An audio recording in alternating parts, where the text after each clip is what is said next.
My name is Madison, and I am 29 years old. I stood shivering in the freezing rain of a suburban Chicago driveway at 11 p.m. The storm was relentless, soaking through my thin blouse, but the freezing water was nothing compared to the absolute ice in my chest. At my feet lay two shattered suitcases. They had just been hurled out the front door with such aggressive force that the zippers had completely burst upon impact, scattering my carefully folded clothes, my favorite pairs of shoes, and my personal documents across the wet concrete. Patricia, my own mother, stood framed in the warm, inviting light of the doorway. Her face, usually so perfectly composed for the benefit of our wealthy neighbors, was twisted into a mask of pure venom.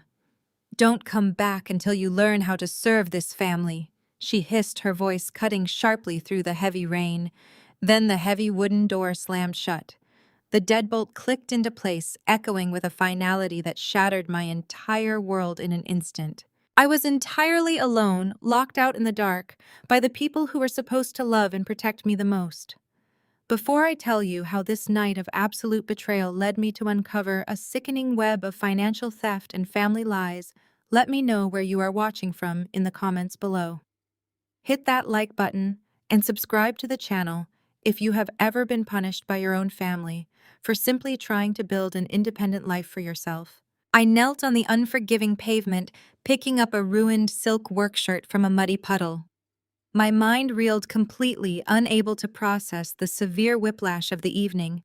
How did a night that was supposed to be the greatest celebration of my professional life end with me being thrown out into a storm like garbage? To understand the sheer absurdity of this moment, you have to rewind just 4 hours earlier. At 7 p.m., that exact same house had felt completely different. The living room was warm, filled with the comforting scent of dinner that had just wrapped up. I had spent the entire afternoon practically vibrating with a massive secret I could barely contain. For the past several months, my life had been an exhausting marathon of stress, anxiety, and silent ambition. I had been quietly navigating one of the most grueling corporate interview processes of my life for a major role at a top firm in the city. It was a rigorous gauntlet of panel interviews, complex case studies, and late-night preparations that I had to juggle while maintaining my exhausting daily obligations to my family. I had always been fiercely passionate about my career path in supply chain management. It is an industry that requires absolute precision, sharp strategy, and a cool head under high pressure. I always knew I had the talent and the drive to reach the top, but getting there had been a brutal uphill battle. I had sacrificed my weekends, my social life, and my sleep, all in the pursuit of a major professional breakthrough. I desperately wanted to secure a stable, thriving future for myself. And if I am being completely honest, a small, foolish part of me deeply wanted to make my parents proud. I thought that if I could just achieve a certain level of undeniable, lucrative success, they would finally look at me with the admiration and respect they usually reserved for others in our family. That very morning, the life-changing phone call had finally come through. The corporate recruiter's voice on the other end of the line was the sweetest sound I had ever heard. They were officially offering me the position of Senior Supply Chain Manager. But it was not just the prestigious title that left me breathless. It was the compensation package they were offering. A starting salary of $115,000 a year, alongside comprehensive health benefits and generous stock options. It was a staggering leap forward for my career. It meant absolute financial independence. It meant I could finally start building a real solid foundation for my future. I remember dropping my phone on my bed and crying tears of pure, unadulterated joy. All the sacrifices, all the exhaustion, it had all finally been worth it. I held on to that incredible secret all day, waiting for the perfect moment to share it with my parents. I wanted us all to be together in the living room, relaxed and comfortable, so we could celebrate properly. At 7 p.m., the stage was finally set. My father Richard was settled into his favorite leather armchair, idly scrolling through his tablet. My mother Patricia was sitting on the sofa, flipping through a high-end lifestyle magazine. The house was quiet, peaceful, and entirely normal. I walked into the center of the room, my heart hammering against my ribs like a trapped bird. My palms were sweating, but a massive, unstoppable smile was stretched across my face. Mom. Dad. I started, my voice trembling slightly with pure excitement. Can I have your attention for a minute? I have some incredible news to share. They both looked up, their expressions mildly curious. I took a deep breath, letting the beautiful reality of the moment wash over me. I got the job, I announced, unable to keep the sheer elation out of my voice. I am officially a senior supply chain manager, and it pays $115,000 a year. I start in 2 weeks. I stood there in the warm light of the living room, my eyes shining with happy tears. I was waiting for the immediate gasp of surprise. I was waiting for my mother to drop her magazine and rush over to hug me tightly. I was waiting for my father to stand up, shake my hand, and tell me how incredibly proud he was of his daughter's hard work and perseverance. I stood there, completely vulnerable and overflowing with joy, anticipating the family celebration I had dreamed of for months, entirely unprepared for the devastating storm that was about to hit. The silence that followed my announcement was absolute and suffocating. It stretched on for what felt like an eternity. I watched my parents carefully, waiting for the shock to wear off and the pride to set in. Instead, I saw my father's face darken. The relaxed posture he had held just seconds before vanished completely. He sat up, rigid and furious. His hand curled into a tight fist, and he brought it down hard against the solid oak coffee table. The loud thud made me jump backward, my heart instantly dropping into my stomach. "Are you out of your mind?" he demanded, his voice booming through the living room. He completely ignored the prestigious title I had just earned. He did not acknowledge the six-figure salary that would finally grant me financial independence. His face was red with sudden, inexplicable rage. Who is going to pick up Leo and Mia at 3 o'clock every day? Who is going to drive them to soccer practice and make their afternoon snacks? I stood there, frozen in disbelief. My mouth opened, but no sound came out. I had just handed them the greatest achievement of my entire life, and his immediate reaction was to scream about afternoon carpool logistics. "Dad," I managed to say, my voice trembling. "This is a full-time executive position. I will be working at a corporate office downtown. Chelsea will just have to figure out an after-school care program for the kids or hire a professional nanny. She has plenty of notice before I start." My mother slammed her magazine down on the sofa cushion, her eyes flashing with cold anger. "How dare you speak about your sister that way?" she snapped. "You know perfectly well how stressful her life is right now. You are acting entirely selfish, Madison. You are willing to throw your family under the bus for some corporate job." Before I could even attempt to defend myself against that ridiculous accusation, the front door swung open. My older sister Chelsea walked in, followed closely by her husband Jamal. Jamal was a highly successful African-American senior sales director. He was wearing a sharp, tailored suit, looking exhausted but polished after a long day of executive meetings. He was a genuinely good man who worked incredibly hard to provide a luxurious lifestyle for his family. Chelsea, on the other hand, had never worked a hard day in her life. At 33, she was the undeniable golden child of our family, pampered and protected from every minor inconvenience. Chelsea took one look at the tension in the living room and immediately dropped her designer handbag on the entryway console. "What is going on in here?" she asked, her eyes darting between my furious parents and my pale face. "Why is everyone yelling?" "Your sister just announced she is abandoning her family obligations," Patricia said, her voice dripping with venom. "She secretly took a full-time job downtown and expects you to completely upend your life to accommodate her selfish ambitions. She refuses to watch Leo and Mia anymore." Chelsea turned to look at me, and I watched the calculated transformation happen in real time. Her eyes immediately welled up with tears, perfectly summoned on command. Her lower lip began to tremble as she pressed a hand against her chest, portraying the ultimate victim. Jamal immediately stepped forward, placing a protective arm around his wife's shoulders, looking between us with deep concern. "Madison, how could you do this to me?" Chelsea cried. her voice breaking into a theatrical sob. You know how overwhelmed I am right now. You know I suffer from terrible anxiety, and managing the kids' afternoon schedules is just too much for me to handle alone. I rely on you. We all rely on you. And you just went behind my back and took a job without even asking how it would affect my life. I stared at my older sister, feeling a wave of absolute nausea wash over me. Chelsea, I said, trying to keep my voice steady, despite the overwhelming urge to scream. You are a grown woman. These are your children.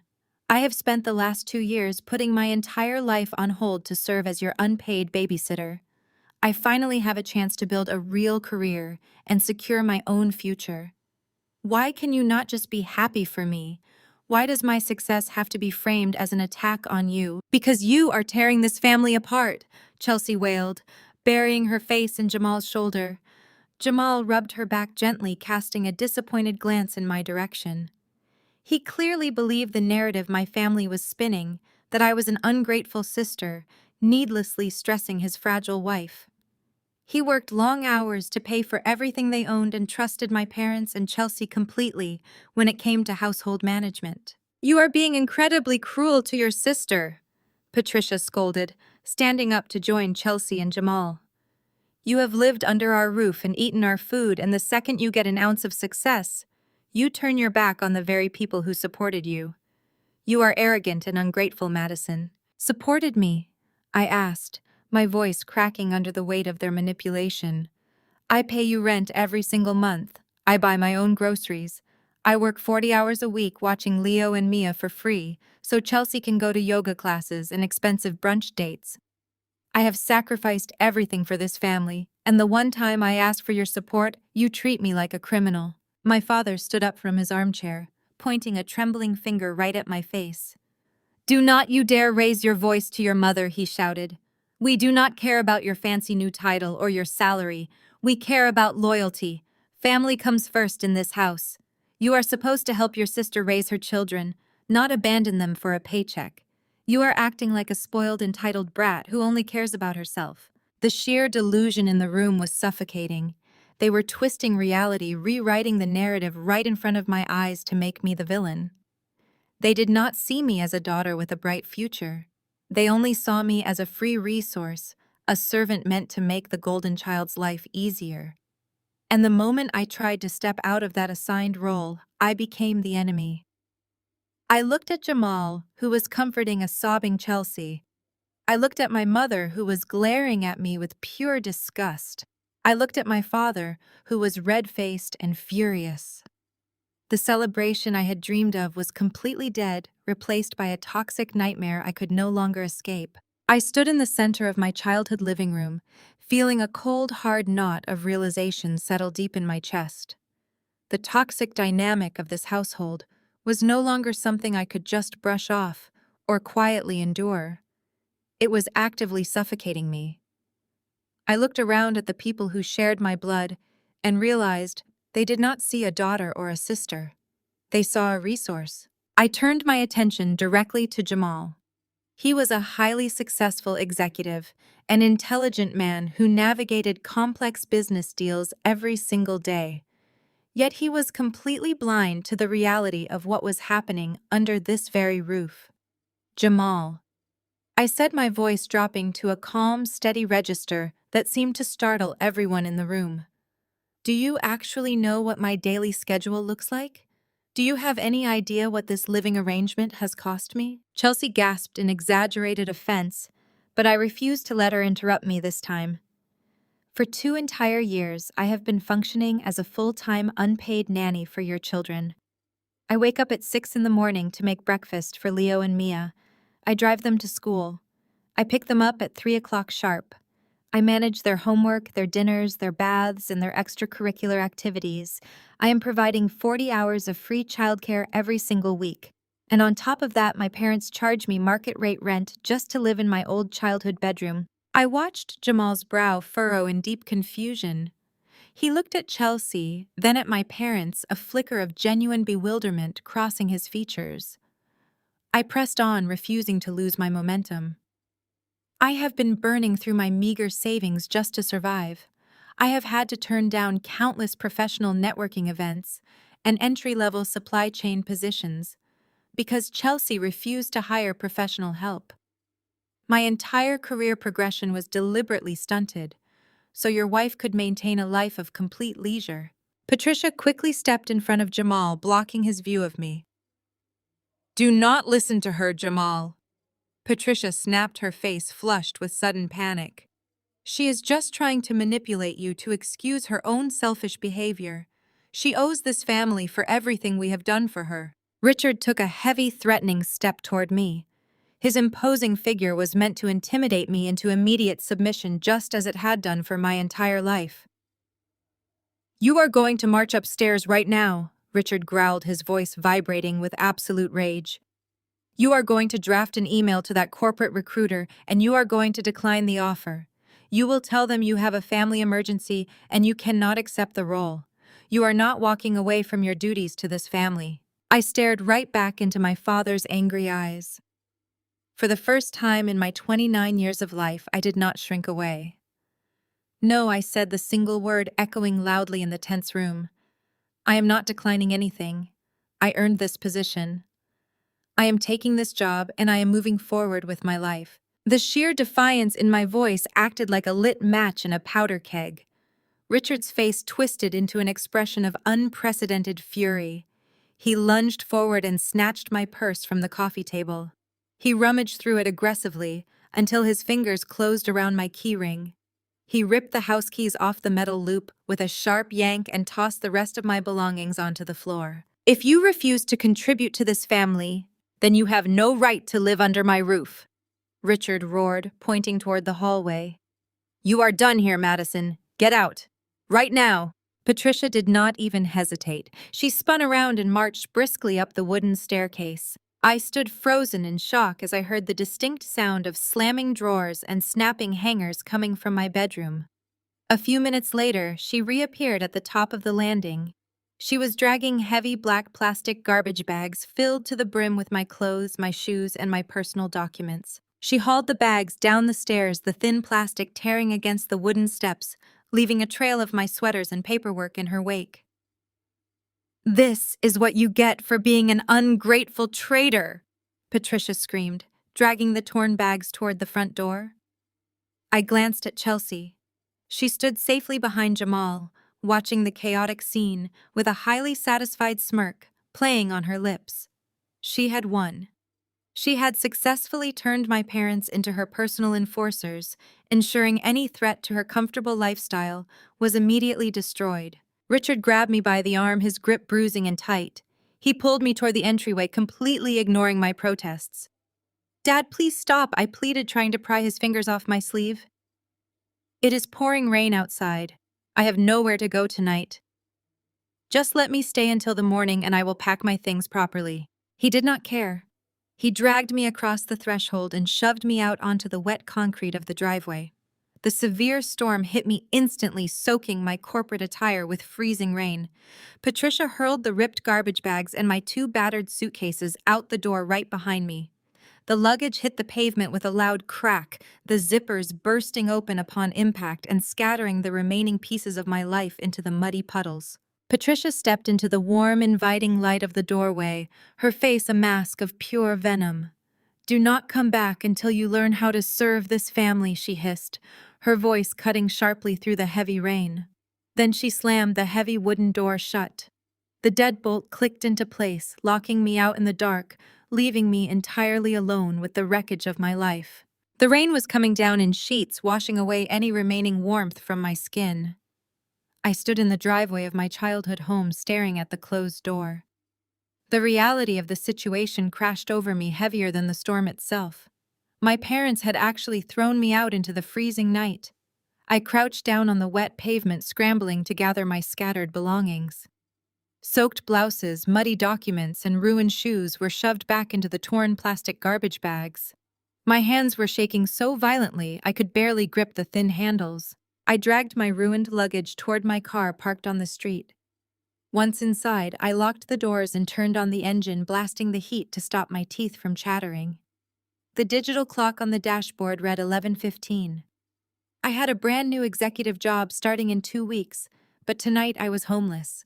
I needed a place to sleep, a safe haven, just to figure out my next move. I pulled out my phone, wiping the screen dry with my sleeve. I scrolled through my contacts until I found her name. Aunt Susan. She was my mother's older sister and lived only 20 minutes away in a quiet suburb. Growing up, Aunt Susan had always been the practical, sensible one in the family. She used to sneak me extra cookies at Thanksgiving and ask about my college classes with genuine interest. Surely she would let me crash on her guest room couch for a few days until I could find a short-term rental. I dialed the number, holding the phone to my cold ear. It rang 3 times before she picked up. Aunt Susan, I said, my voice cracking with desperation. I am so sorry to call this late, but I am in trouble. Mom and Dad just kicked me out. I am sitting in my car in the pouring rain and I have absolutely nowhere to go.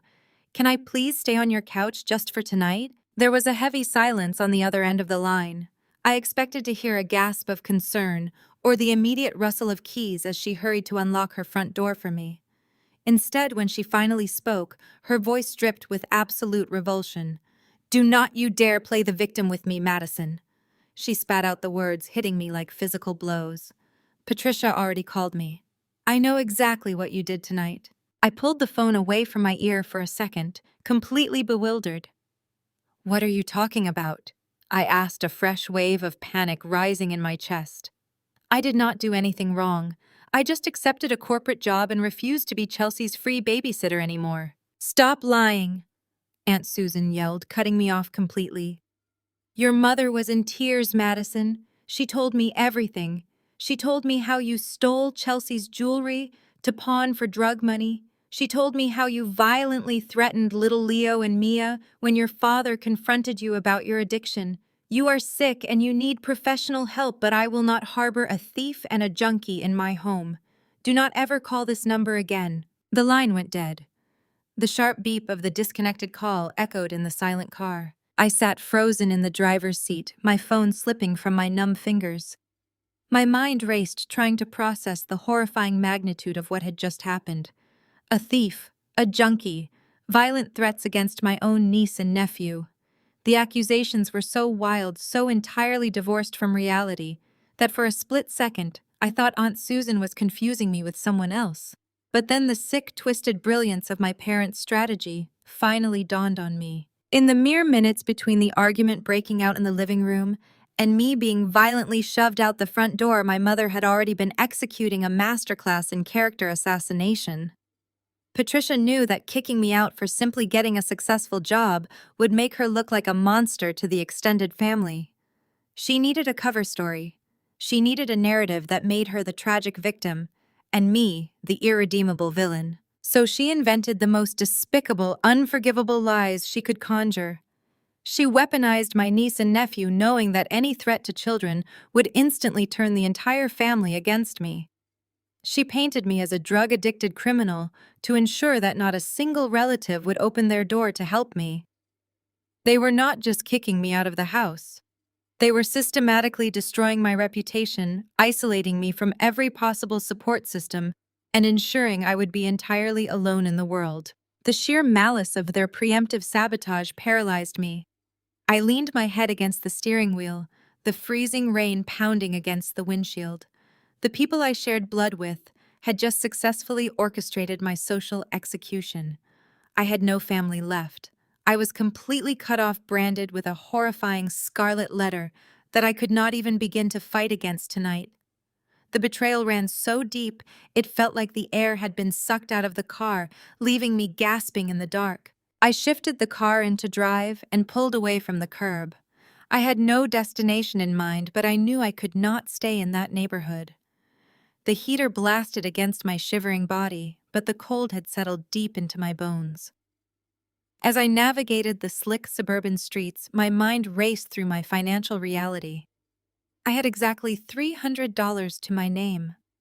My parents had charged me astronomical rent to live in my own childhood bedroom, and whatever small income I had managed to scrape together through freelance design gigs had gone entirely to paying them and buying groceries for Chelsea's kids.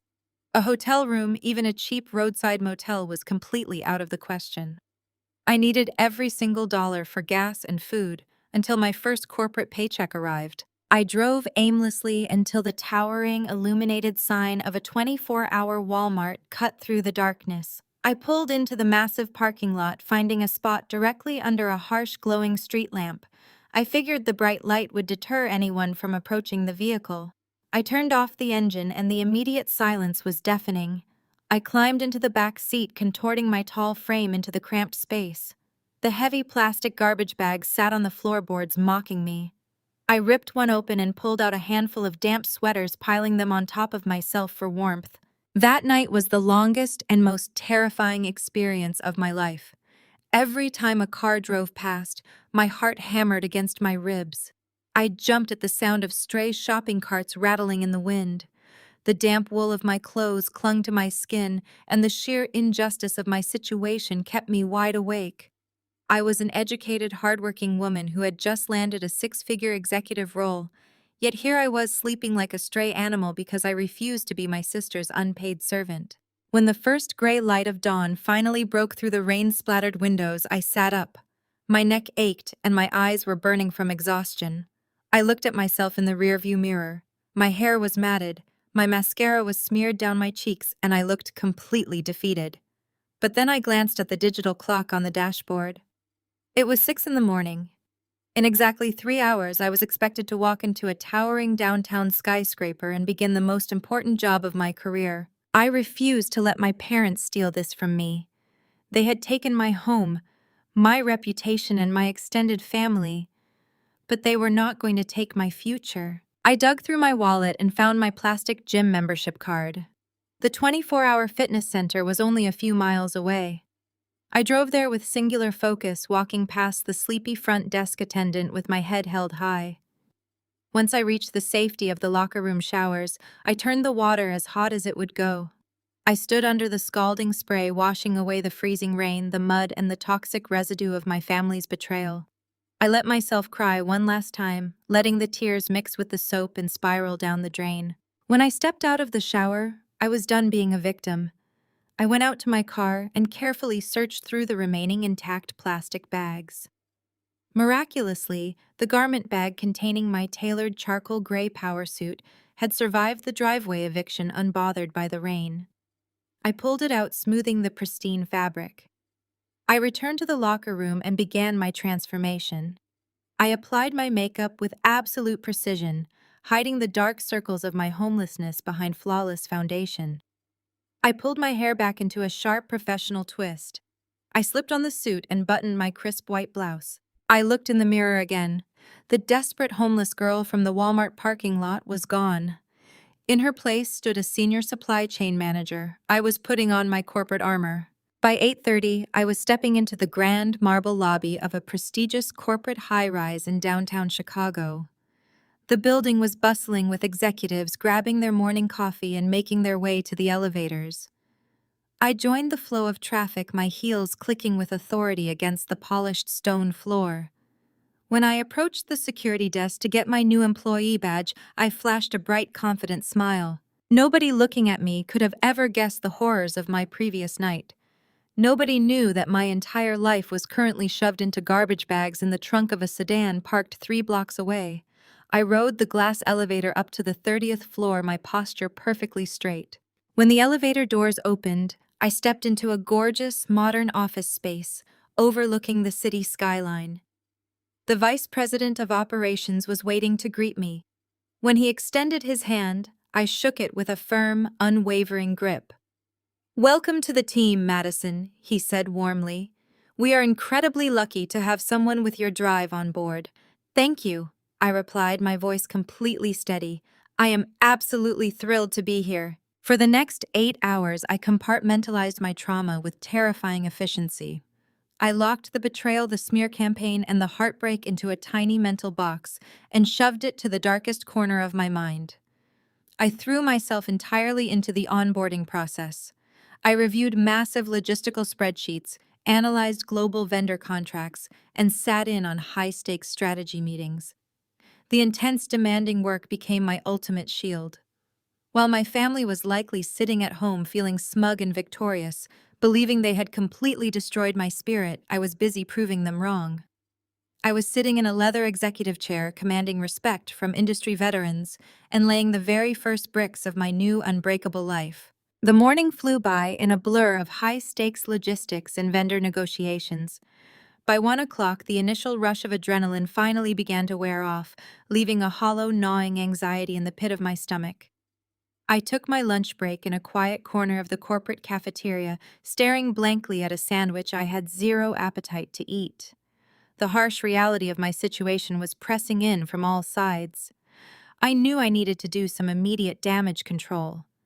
My parents had undoubtedly spun a heavily exaggerated tale about my departure, likely painting me as a disrespectful, ungrateful daughter who threw a tantrum over chores. I figured if I reached out to a few level-headed cousins, I could set the record straight and ask for a temporary place to sleep before the gossip spiraled entirely out of control. I unlocked my phone and opened my social media applications. I navigated to the profile of my cousin David, someone I had always shared a decent bond with growing up. I intended to send him a quick private message, but his page would not load. A generic error message popped up on the screen indicating the content was unavailable. Confused, I typed his name into the search bar again. Nothing came up. I tried searching for my Aunt Brenda. Blocked. I checked for my Uncle Thomas. Blocked. My stomach tightened into a painful knot as I rapidly scrolled through my contacts, checking profile after profile. Every single member of my extended family had preemptively blocked me across all platforms. I was staring at a digital void. I had been entirely ghosted by my own bloodline. Suddenly, a single notification chimed on my screen, cutting through the silence. It was a direct message from a distant cousin named Beatrice, a woman who lived 2 states away and rarely engaged in the typical family drama. The message contained only 2 sentences. Madison, I am so incredibly sorry. I thought you needed to see what they are saying about you. Below the text were 3 image attachments. My hands began to shake uncontrollably as I tapped on the first image.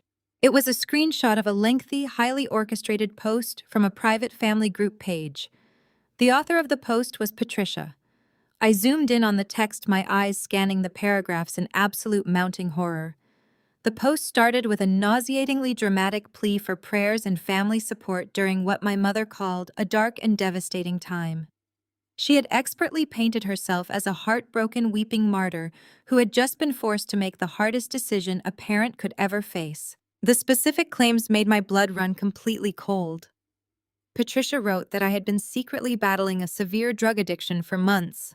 She claimed my erratic behavior had reached a boiling point the previous night, when I supposedly broke into Chelsea's bedroom and stole several pieces of her expensive jewelry, intending to pawn them for drug money.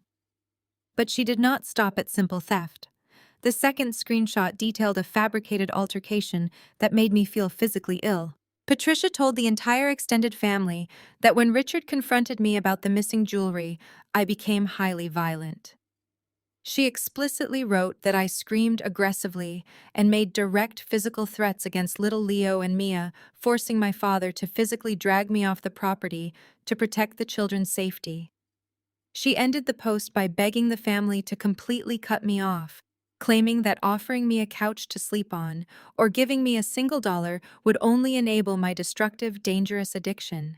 She urged them to block my number for their own safety. I sat completely frozen in the sleek corporate cafeteria. The bustling noise of executives chatting and laughing around me faded into a dull, distant ringing. My vision blurred as I stared at the phone screen.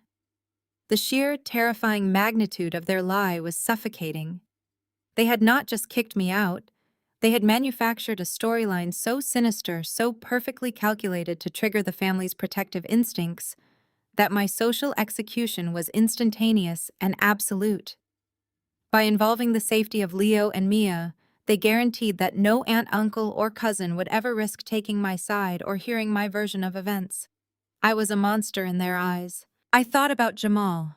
He was a fiercely protective father, Reading a post like that from his mother-in-law, he would undoubtedly believe it.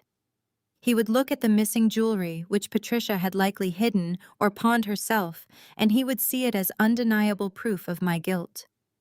He would believe I was a danger to his children. The lie was perfectly constructed to exploit his trust and isolate me from the only person who might have had the financial means or the moral compass to intervene.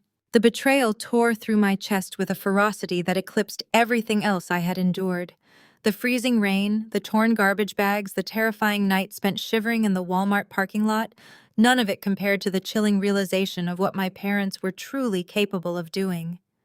They were entirely willing to permanently brand their own daughter as a violent thieving addict just to cover up their own abusive behavior. They were actively ensuring I would be entirely alone in the world, stripped of every familial bond I had ever known, just because I refused to be their free labor. The depth of their malice was a heavy, suffocating weight dragging me down into a very dark place. I pushed my chair back from the cafeteria table and stood up. The heavy, suffocating weight in my chest suddenly ignited into a blinding, white-hot fury. I did not care about the busy executives around me anymore. I marched straight out of the dining area and pushed through the heavy glass doors leading to the outdoor corporate plaza. The chilly Chicago wind hit my face, but I barely felt it. I gripped my phone, dialed the number I had known by heart my entire life, and waited. It only rang twice before she answered. "I was wondering how long it would take you to break," Patricia said. Her voice was not angry or upset. It was entirely calm, laced with a cold, triumphant smirk that transmitted perfectly through the cellular connection. She sounded like a predator admiring a trapped animal. "Take the post down," I demanded, my voice vibrating with a rage I had never experienced before. "Take down the lies about Chelsea's jewelry and the children right now." Or what Madison Patricia chuckled a dark, condescending sound. "You will hire a lawyer with the $0 you have in your bank account. You will call your aunts and uncles who have already blocked your number. You will try to tell Jamal the truth. Do not bother. Jamal is terrified of you. He is changing the locks on his house today because he genuinely believes you are a violent addict. You have absolutely no one." I stood in the plaza, the wind whipping my hair across my face. "You are insane," I whispered. "You are destroying your own daughter's life over free babysitting." "I am protecting my family," Patricia countered sharply, dropping the amused act. "You brought this on yourself when you decided to be a selfish, arrogant brat." "But I am a generous mother, Madison. I am willing to give you a way out of this mess. I am willing to offer you a second chance." I gripped the phone tighter, my knuckles turning white. "What kind of chance?" "Here is exactly what is going to happen," Patricia dictated, her tone shifting into pure, sinister authority. "You are going to walk back into that fancy downtown office, and you are going to resign. You will tell them you are medically unfit to work. Then you will drive back to our house. You will knock on the front door, and you will sincerely apologize to Chelsea for causing her so much emotional distress. You will agree to watch Leo and Mia every single day until they are old enough for middle school. If you do all of that, and if you show proper respect, I will go back into the family group. I will tell everyone that you had a severe adverse reaction to some new anxiety medication. I will say it was a misunderstanding and that we are getting you the help you need. I will clear your name." I listened to the absolute pure evil in my mother's voice. The silence stretched between us. She was waiting for me to break. She was waiting for the familiar sound of my desperate tears, for the inevitable moment where I caved to her manipulation, just like I had done my entire life. She fully expected me to trade my six-figure salary and my independence for the scrap of basic human dignity she had just stolen from me. But the tears never came. Standing there in the shadow of my new corporate headquarters, a profound, icy clarity washed over my entire being. I finally understood that my parents were completely beyond saving. There was no love here to salvage. There was no misunderstanding to clear up. My mother was openly blackmailing me, holding my reputation hostage in exchange for my indentured servitude. If I went back, I would never be a human being to them. I would just be a broken, obedient tool. Are you listening to me? Madison. Patricia snapped, her patience wearing thin. I am giving you 1 hour to quit that job. If you do not, I am calling your human resources department to warn them that they just hired a dangerous thief. I did not argue. I did not defend myself. I did not even say goodbye. I simply pulled the phone away from my ear and pressed the red button terminating the call.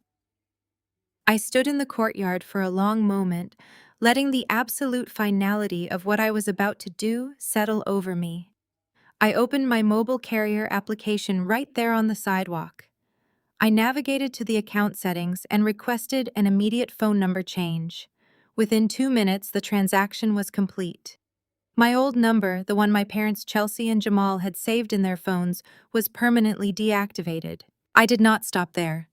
I opened every single social media application on my device and permanently deleted my accounts. I erased my digital footprint, completely severing the invisible strings that connected me to the toxic swamp of my extended family. I made myself a ghost. I slid the phone back into my pocket. The heavy burden of needing their approval, of wanting a family that would never love me properly, was gone.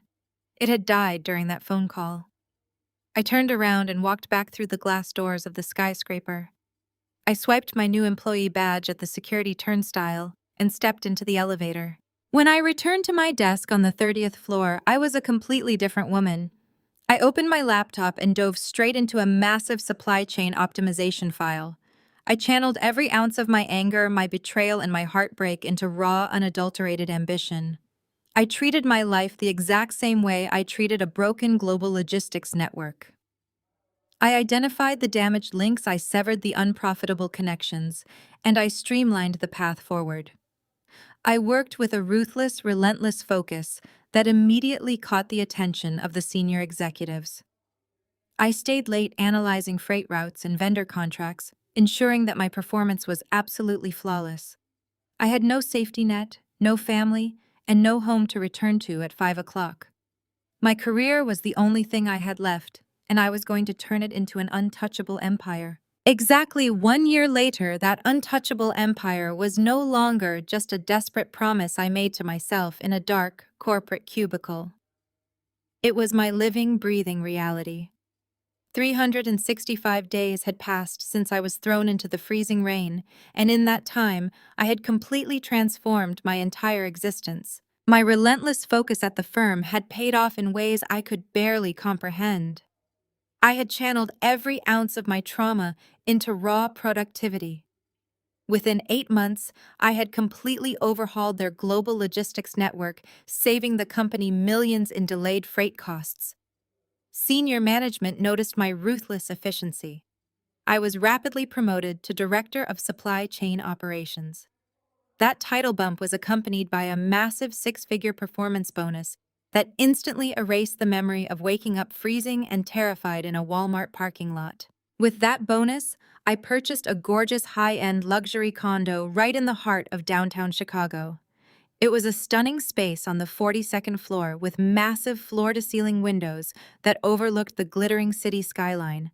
I furnished it exactly how I wanted, with sleek, modern pieces, a plush velvet sofa, and a state-of-the-art kitchen.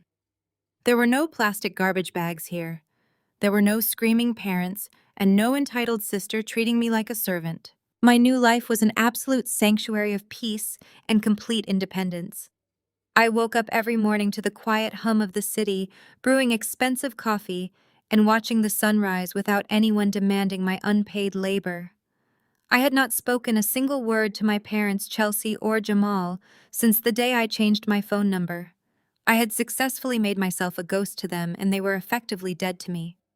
The toxic weight of their manipulation was gone, leaving me light, successful, and thriving.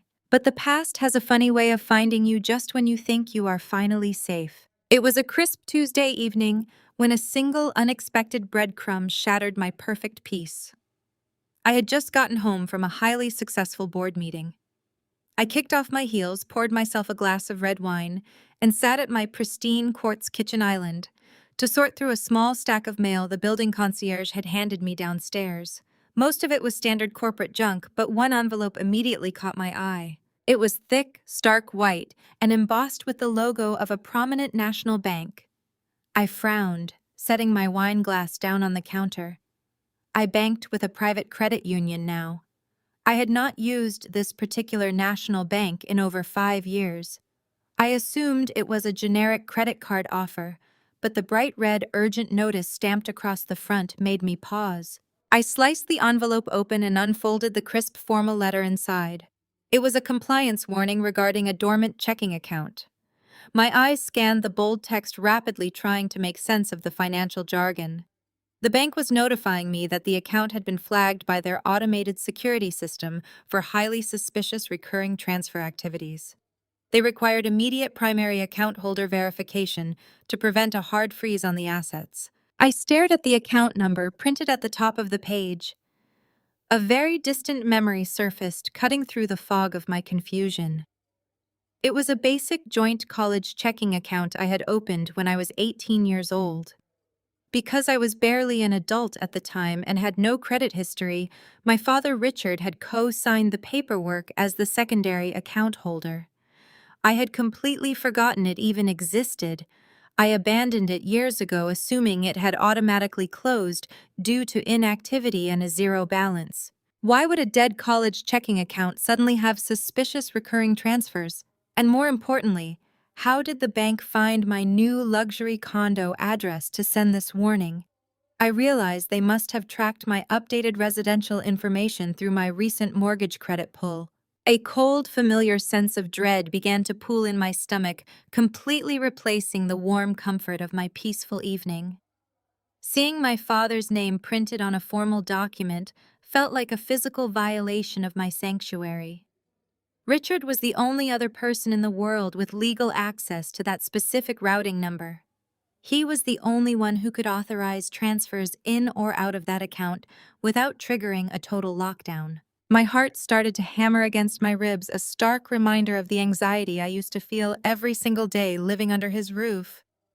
I grabbed my personal laptop from my work bag and opened it on the marble counter. I navigated directly to the bank's website, my fingers hovering over the keyboard. I had to reset the forgotten password, answering a series of old security questions just to gain access to the portal. I needed to see exactly what kind of financial activity my father had been conducting under my name. I needed to know why a man who threw me into a rainstorm with absolutely nothing was secretly using an account attached to my identity. I clicked the login button, bracing myself for whatever truth was waiting on the other side of the loading screen. The loading screen spun for 3 agonizing seconds before the dashboard finally materialized. The harsh white light of the web page illuminated my dark kitchen, reflecting off the marble countertops. I immediately glanced at the current available balance. It read $0. That made perfect sense. I had not deposited a single dime into this particular institution since my freshman year of college. But right below that empty balance, a bright yellow alert banner was flashing across the screen, demanding my attention. It stated that due to recent high-volume transactions following a period of dormancy, the account had been flagged for manual review. High-volume transactions. The phrase echoed in my mind. I was a senior supply chain manager who spent my entire day tracking anomalies in massive datasets. I knew exactly how to find a discrepancy. I bypassed the current month overview and navigated straight to the historical statements tab. I adjusted the custom date range to pull every single transaction from the past 3 years.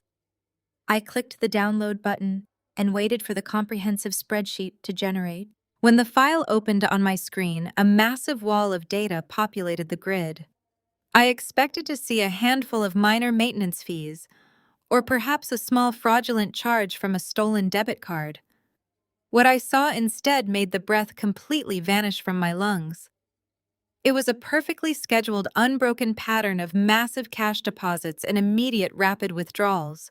I scrolled to the very bottom of the spreadsheet to find the oldest transaction in the block. I checked the timestamp, and a cold wave of absolute horror washed over me. The very first deposit occurred exactly 2.5 years ago. It matched up perfectly to the exact week I had moved back into my childhood bedroom. It was the same week I had agreed to help out my sister Chelsea by watching her kids while I applied for entry-level corporate jobs. I stared at the dollar amount listed in the credit column, $2,500.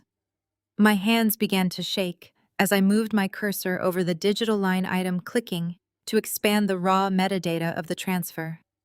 I needed to see the origin of the deposit.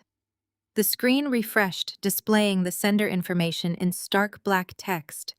The funds had originated from an external corporate checking account. The name attached to the routing number made my vision blur.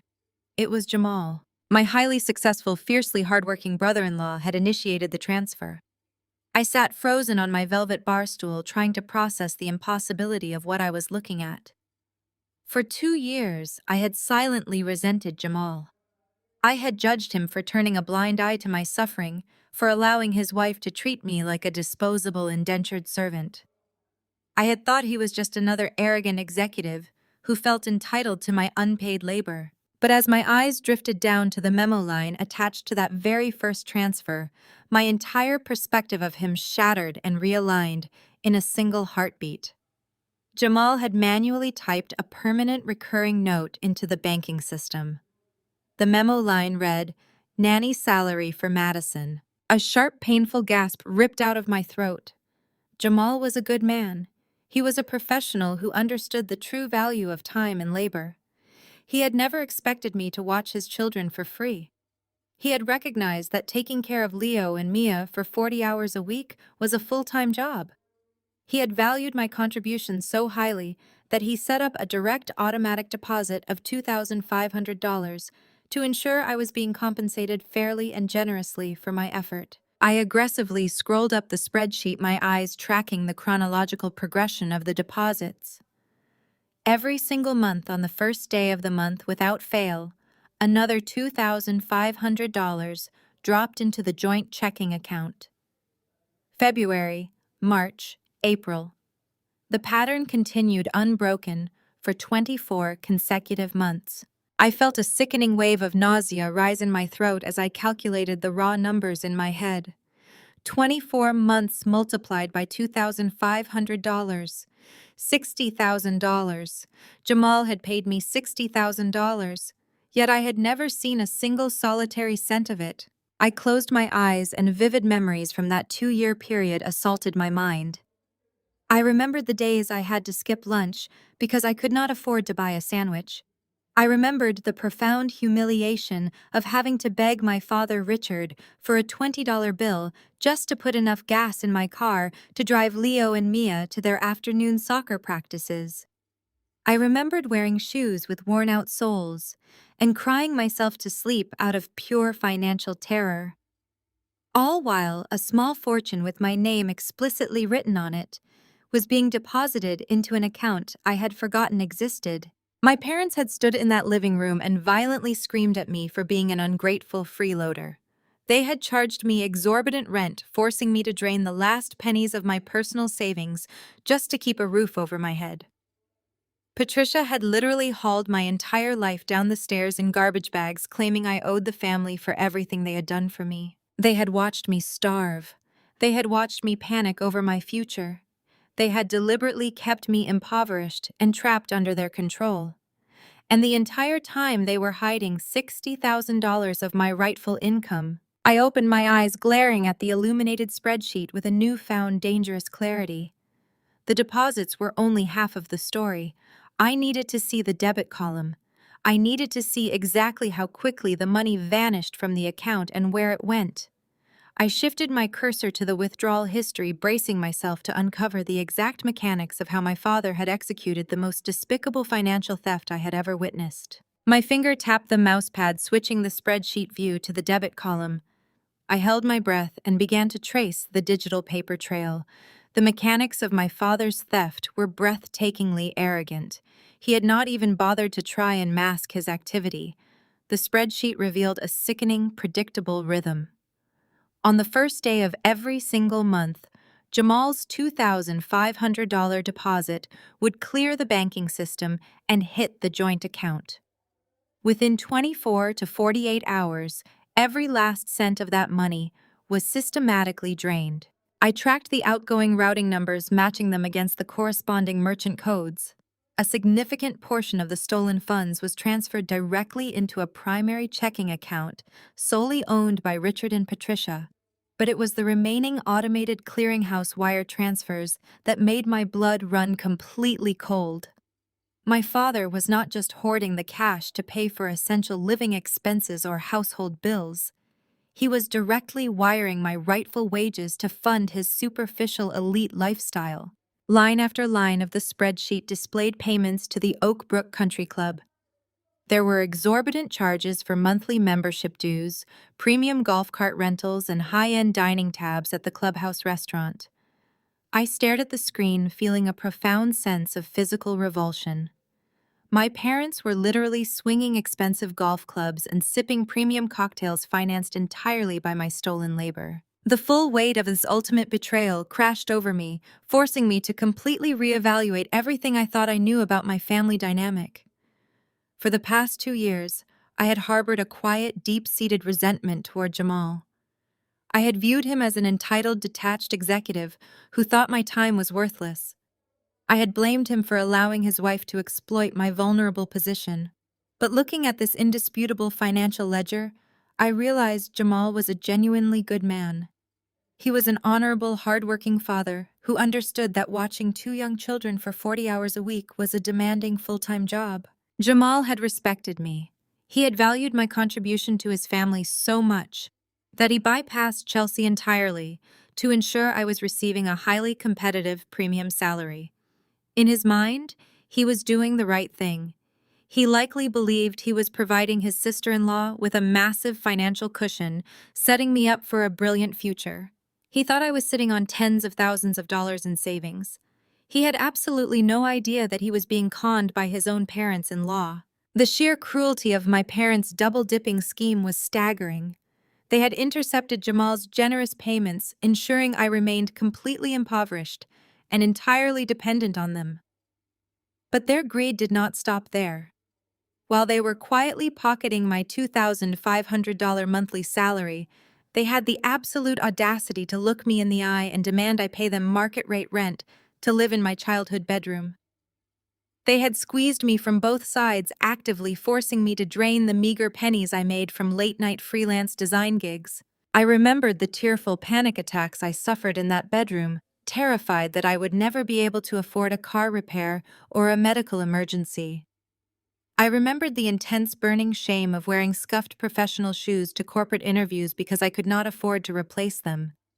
I remembered skipping meals to ensure I had enough money to buy craft supplies for Leo and Mia. My parents had watched me endure all of that agonizing poverty while they secretly funneled my money into their golf memberships. They had weaponized my love for my niece and nephew, turning my family loyalty into their personal passive income stream. They had deliberately isolated me, building a financial wall that guaranteed I could never afford to move out and start my own life. As long as I was broke, I was trapped. And as long as I was trapped, their luxury lifestyle was fully funded. The sadness and shock I initially felt completely evaporated, leaving behind a hardened, unbreakable resolve. This was no longer just a toxic family dispute about boundaries or respect. This was a calculated, systematic felony. $60,000 stolen over 2 years was grand larceny. It was a massive financial crime committed by the very people who had raised me. The puzzle pieces of that horrific night in the rain finally snapped together with absolute crystal clarity. When I stood in the living room and announced that I had secured a corporate job with a 6-figure salary, my parents did not explode because they were losing a reliable babysitter. They went absolutely ballistic because my new corporate job meant they were instantly losing their secret $2,500 a month cash cow. My independence was a direct, fatal threat to their country club lifestyle. They had thrown me out into the storm and fabricated those horrifying rumors about drug addiction and theft to ensure Jamal would immediately cut all ties with me. They needed to orchestrate my complete social execution to guarantee Jamal would never speak to me again. If Jamal and I ever had a simple, candid conversation, the entire $60,000 theft would have been exposed in seconds. Patricia had engineered the smear campaign strictly for self-preservation to protect their massive ongoing fraud. I closed the laptop, sliding it across the pristine quartz counter of my luxury condo. I sat in the quiet stillness of my kitchen, my mind operating with the cold, ruthless precision of a seasoned executive. My parents thought they had successfully buried me. They thought their secret was permanently safe because they believed I was a broken, isolated failure. They had no idea that they had just handed me the exact weapon I needed to destroy their entire facade. The puzzle pieces snapped into a sickeningly perfect picture right in front of my eyes. My parents had not violently thrown me into a freezing rainstorm simply because they were losing a convenient live-in babysitter. Their explosive rage that night was entirely financial. My new corporate job was a direct fatal threat to their secret income stream.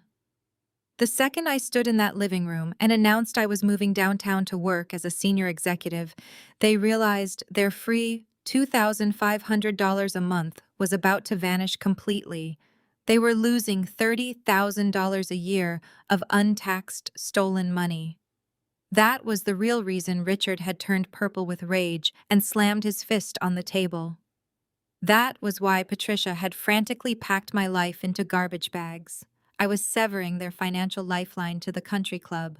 The brutal smear campaign they orchestrated the very next morning suddenly made terrifying logical sense. It was not just petty vindictiveness. It was a highly calculated, sophisticated firewall. They had to guarantee that Jamal would never under any circumstances attempt to contact me. If Jamal and I ever had a single casual conversation about my departure, he inevitably would have brought up the generous salary he had been paying me. The entire $60,000 fraud would have been exposed in a matter of seconds. To protect their scam, Patricia had to turn me into an absolute monster. By branding me a dangerous drug addict who violently threatened little Leo and Mia, she masterfully weaponized Jamal's protective instincts as a father. She knew Jamal would immediately block my phone number and change his locks exactly as she had boasted during that horrific phone call. My parents had actively destroyed my reputation and completely isolated me from my extended family strictly as a damage control tactic for their grand larceny. I sat in the quiet luxury of my kitchen, letting the absolute sociopathic brilliance of their strategy wash over me. For a year, I had believed I was the tragic victim of a toxic but typical family dynamic. Now I knew I was the mark in a devastating financial con.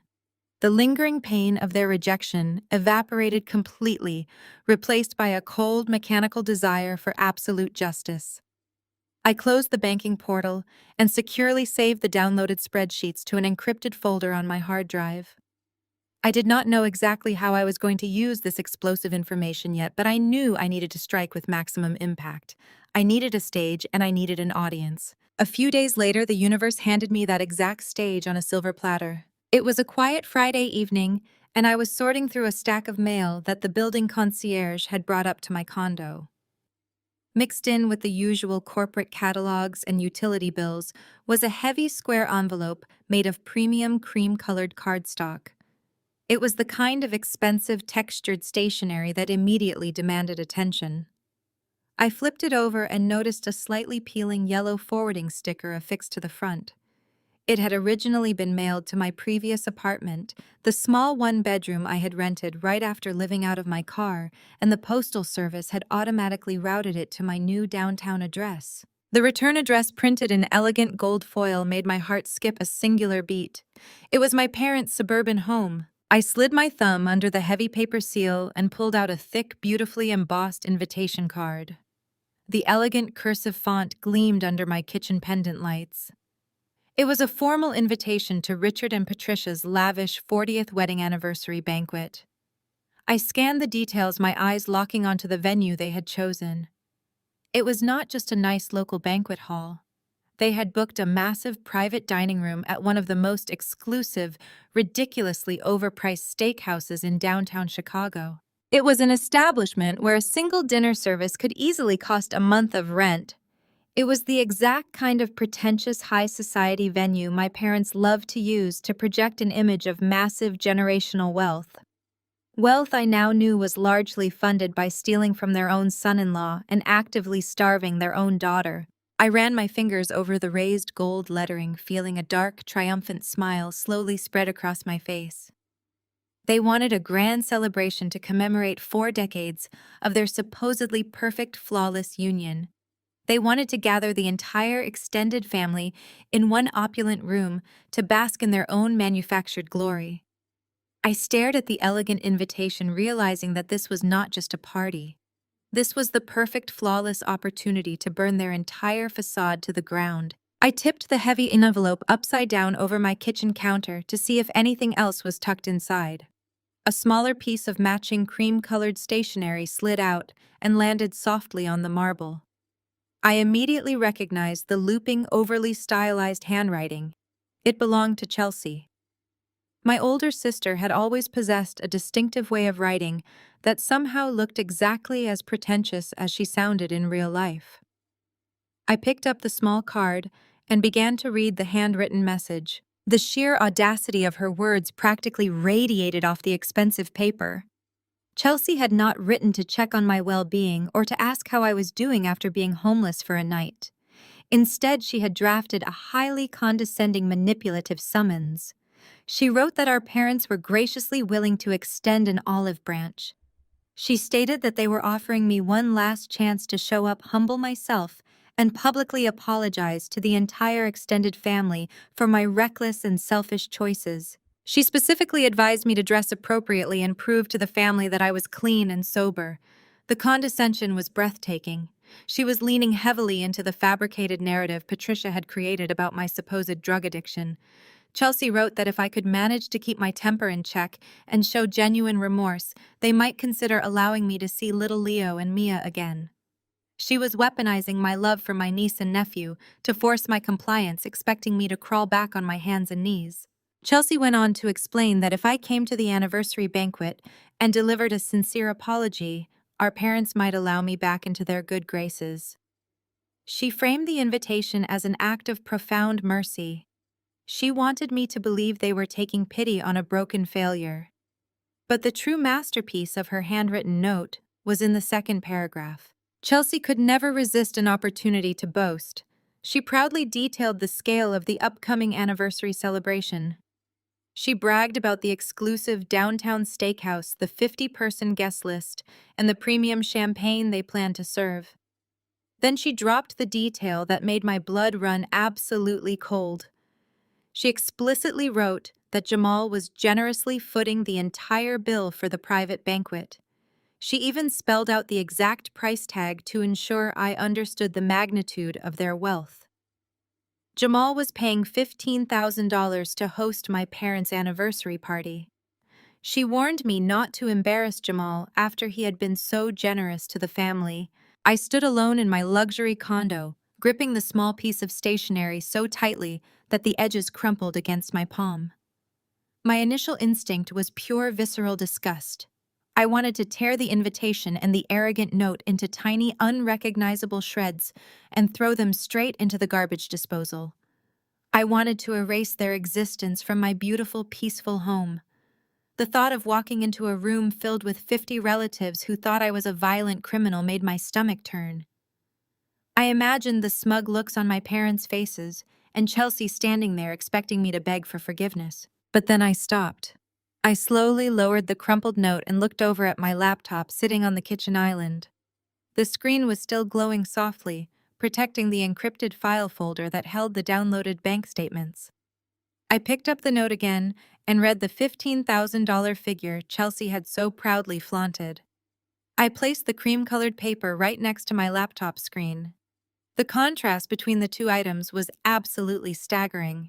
Jamal was working grueling corporate hours to provide for his family. He was a good man who had willingly paid me $60,000 over 2 years because he believed in fair compensation. Now that same man was about to hand over another $15,000 to host a lavish celebration for Richard and Patricia. He was financing an extravagant night of premium steaks and expensive champagne for the exact same people who had systematically robbed him blind. Jamal thought he was honoring his generous, loving in-laws. He had absolutely no idea that the guests of honor had spent the last 2 years treating his own children like a lucrative cash machine and starving his sister-in-law. The profound irony of the situation washed over me like a wave of ice water. Richard and Patricia were demanding a public apology from me at an event completely funded by the man they were actively defrauding. They wanted me to stand up in front of 50 aunts, uncles, and cousins and humiliate myself to preserve their flawless reputation. They had set up a massive, expensive stage, hoping to use it for my final social execution. My desire to throw the invitation away vanished entirely. I stared at the gold foil lettering, and a cold, calculating smile slowly spread across my face. They were graciously offering me the microphone. They were gathering every single person who had blocked my number and believed their vicious smear campaign into one single room. They had built the absolute perfect arena for their own destruction, and they had even made Jamal pay for it. I was not going to hide in my condo. I was not going to let them control the narrative for one more day. I realized that ignoring them would only allow them to continue living their luxurious lie. If I stayed away, they would spend the entire evening acting like benevolent victims, shaking their heads sadly over my absence. They would drink Jamal's expensive champagne and continue siphoning his money without a single ounce of remorse. The anger I felt was no longer the hot, chaotic rage of a frightened girl. It was the freezing, calculated focus of an executive preparing for a hostile takeover. They wanted to use this anniversary dinner as a victory lap. They wanted to parade me around as their broken, conquered prize. But they had miscalculated terribly. They did not realize that the woman they threw out into the rain no longer existed. They were dealing with a completely different person now. I decided right then and there that I would accept their gracious invitation. I would walk into that private dining room. I would look at the 50 relatives who had abandoned me without a second thought. I would look at my sister who had happily watched me get thrown into a freezing storm. And I would look at my parents who had stolen my wages and tried to ruin my life just to pay for their country club memberships. They wanted me to show up and deliver an unforgettable public apology. I was going to give them exactly what they asked for. It just was not going to be the apology they were expecting. The trap had been set, but they had no idea that they were the ones walking right into it. Monday morning marked the official launch of my operation. I treated this upcoming anniversary banquet exactly like a hostile corporate takeover.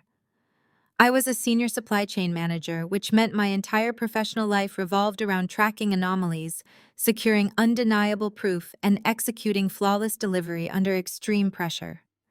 I requested a rare personal half-day from my executive team, citing an urgent family matter that needed my immediate attention. The irony of that excuse was certainly not lost on me. I needed to move with absolute precision because there was zero room for error. I bypassed the convenience of online banking and walked directly into the flagship branch of the National Bank in downtown Chicago.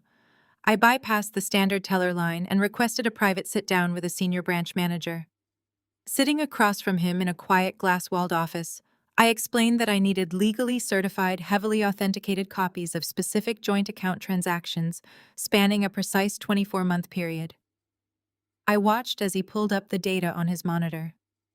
A brief flicker of professional confusion crossed his face as he processed the bizarre, rapid-fire nature of the deposits and withdrawals, but he asked no questions. He printed out the thick stack of financial statements and pushed them across the desk. I watched him physically stamp every single page with the official heavy red ink seal of the bank. The loud, rhythmic thud of that stamp echoing in the small office was the sweetest sound I had ever heard.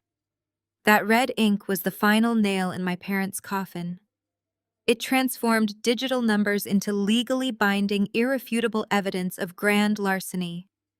There was no way Richard or Patricia could wave these documents away as a simple misunderstanding or a fake spreadsheet. This was hard-verified financial truth. My next stop was a high-end office supply boutique. I bypassed the cheap plastic folders and purchased a heavy, sleek black leather portfolio binder. When I returned to the quiet sanctuary of my luxury condo, I spread all the documents across my large marble kitchen island and went to work. I organized the binder into two highly devastating sections. The first section was strictly dedicated to the theft. I placed the certified bank statements into crystal clear, protective sleeves, using bright neon tabs to highlight Jamal's $2,500 monthly deposits and my father's immediate corresponding wire transfers to the Oak Brook Country Club. The financial trail was highlighted, mapped out, and absolutely impossible to deny. The second section of the binder was dedicated entirely to dismantling Patricia's vicious smear campaign. She had successfully convinced the entire extended family that I was a violent, unemployed drug addict who had to steal Chelsea's jewelry just to survive. I needed to obliterate that narrative with overwhelming aggressive proof of my reality. I printed out my original corporate offer letter, highlighting the $115,000 base salary and my official start date, which completely contradicted her timeline. I printed my most recent executive pay stubs showcasing my massive performance bonuses. I included a formalized letter from my luxury building's management office, verifying my pristine financial standing and flawless payment history. I even printed out the title deed to my new vehicle. There was absolutely no way anyone in that dining room could look at these pristine corporate documents and still believe I was a desperate junkie living on the streets. I snapped the heavy metal rings of the leather binder shut, securing my weapon. On Wednesday evening, 2 days before the anniversary banquet, I needed to conduct a physical reconnaissance of the battlefield. I took a cab to the exclusive downtown steakhouse where the event was being hosted. It was a massive, intimidating establishment, dripping with old Chicago money, featuring dark mahogany walls, brass fixtures, and the rich scent of dry, aged beef. I approached the hostess stand, projecting complete confidence. I told her I was part of the upcoming anniversary party and just wanted to verify the layout of the private dining room for a surprise I was planning. She smiled warmly and led me toward the back of the restaurant into a gorgeous, secluded banquet hall. A massive projector screen was rolled up into the ceiling at the far end of the room. I noticed the in-house audio-visual technician adjusting a soundboard near the podium. I approached him, flashing a bright, conspiratorial smile. I pulled a crisp $100 bill from my designer purse and slid it directly into his palm. I explained that I was planning a highly emotional surprise presentation for my parents' anniversary, and I needed absolute certainty that my personal laptop would connect to the main projector without a single technical glitch. He happily pocketed the cash and handed me an HDMI cable. He lowered the massive screen and let me test the connection right there on the spot. I plugged the cable into my device. The massive screen instantly illuminated, perfectly mirroring my laptop display. The connection was absolutely flawless. The stage was fully operational and waiting for my performance. Saturday morning finally arrived. It was the day of the banquet. I needed the perfect armor to walk into the lion's den.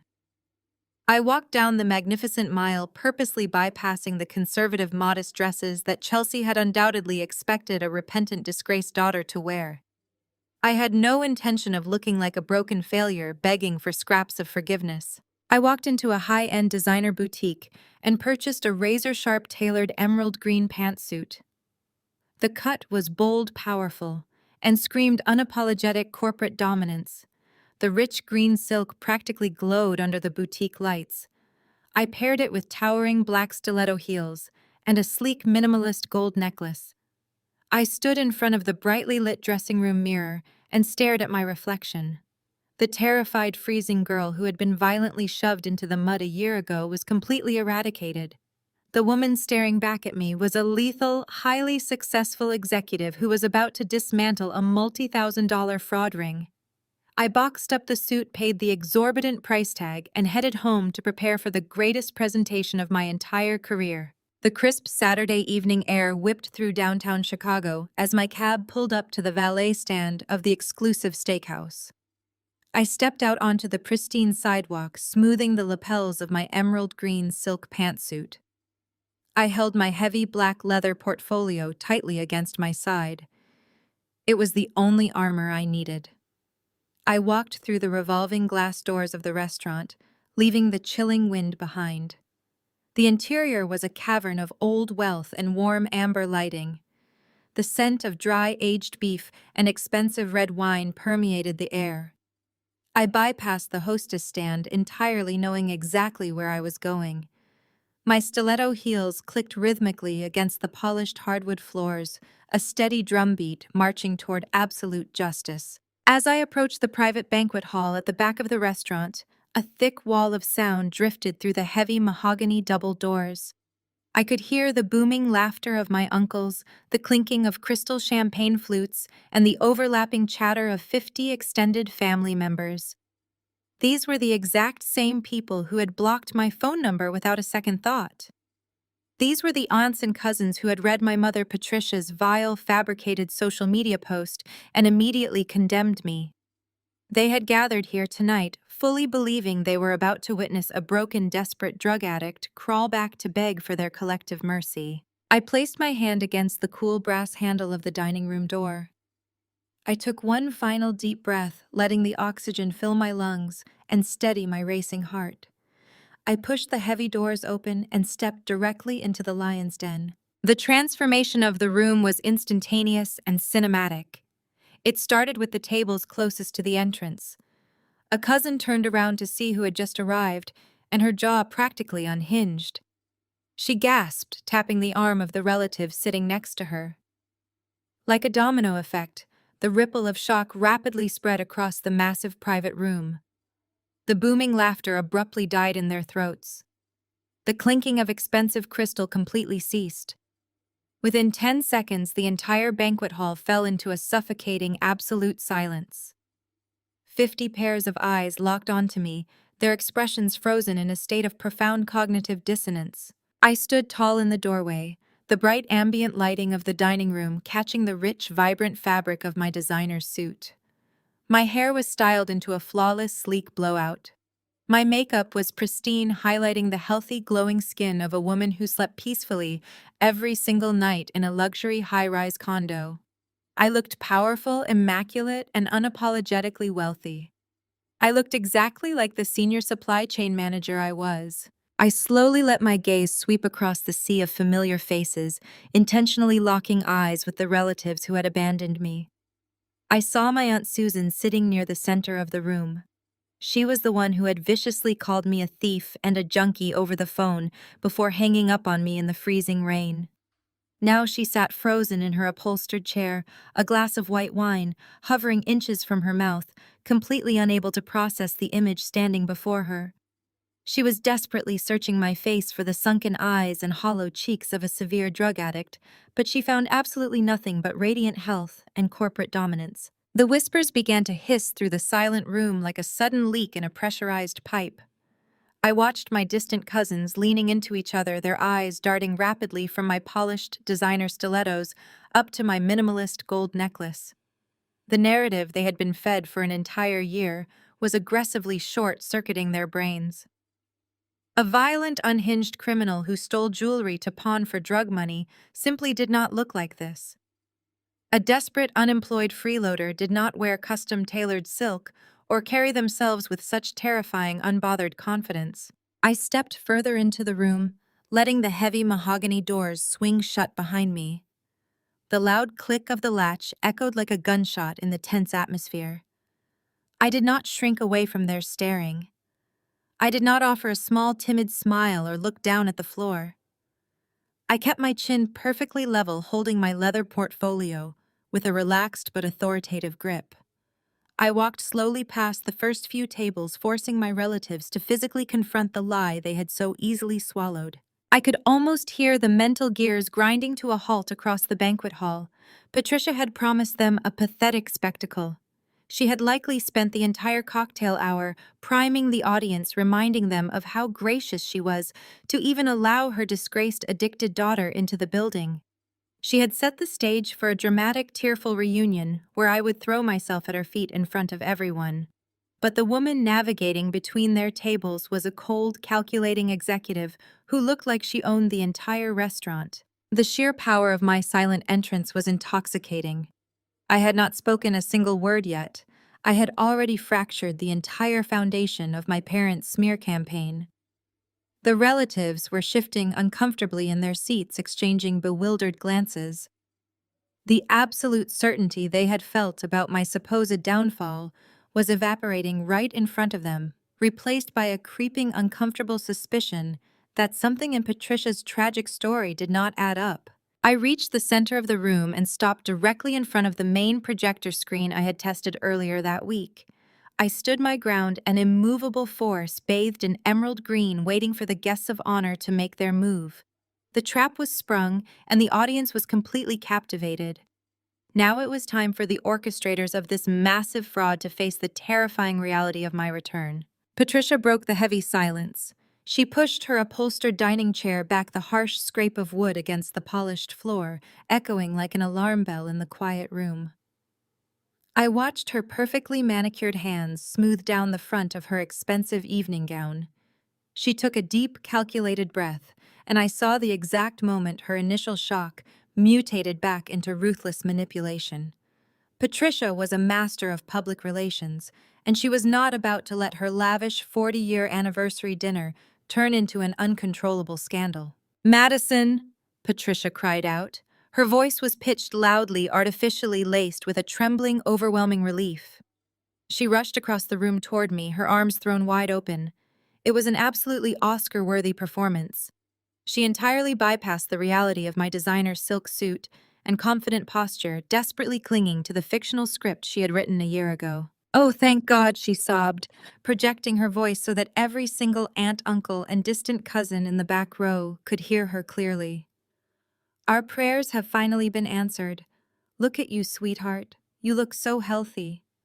The rehab facility truly worked miracles. A collective gasp rippled through the banquet hall. I could see the relatives relaxing slightly in their chairs, the cognitive dissonance fading as they eagerly latched onto Patricia's convenient explanation. Of course, they reasoned. She does not look like a homeless junkie anymore because her loving, generous parents forced her into a luxury rehabilitation center. This was no longer a mystery. It was a beautiful story of family redemption. Patricia lunged forward to pull me into a suffocating theatrical embrace. I did not flinch. I did not raise my voice or cause a scene. I simply took one single deliberate step backward.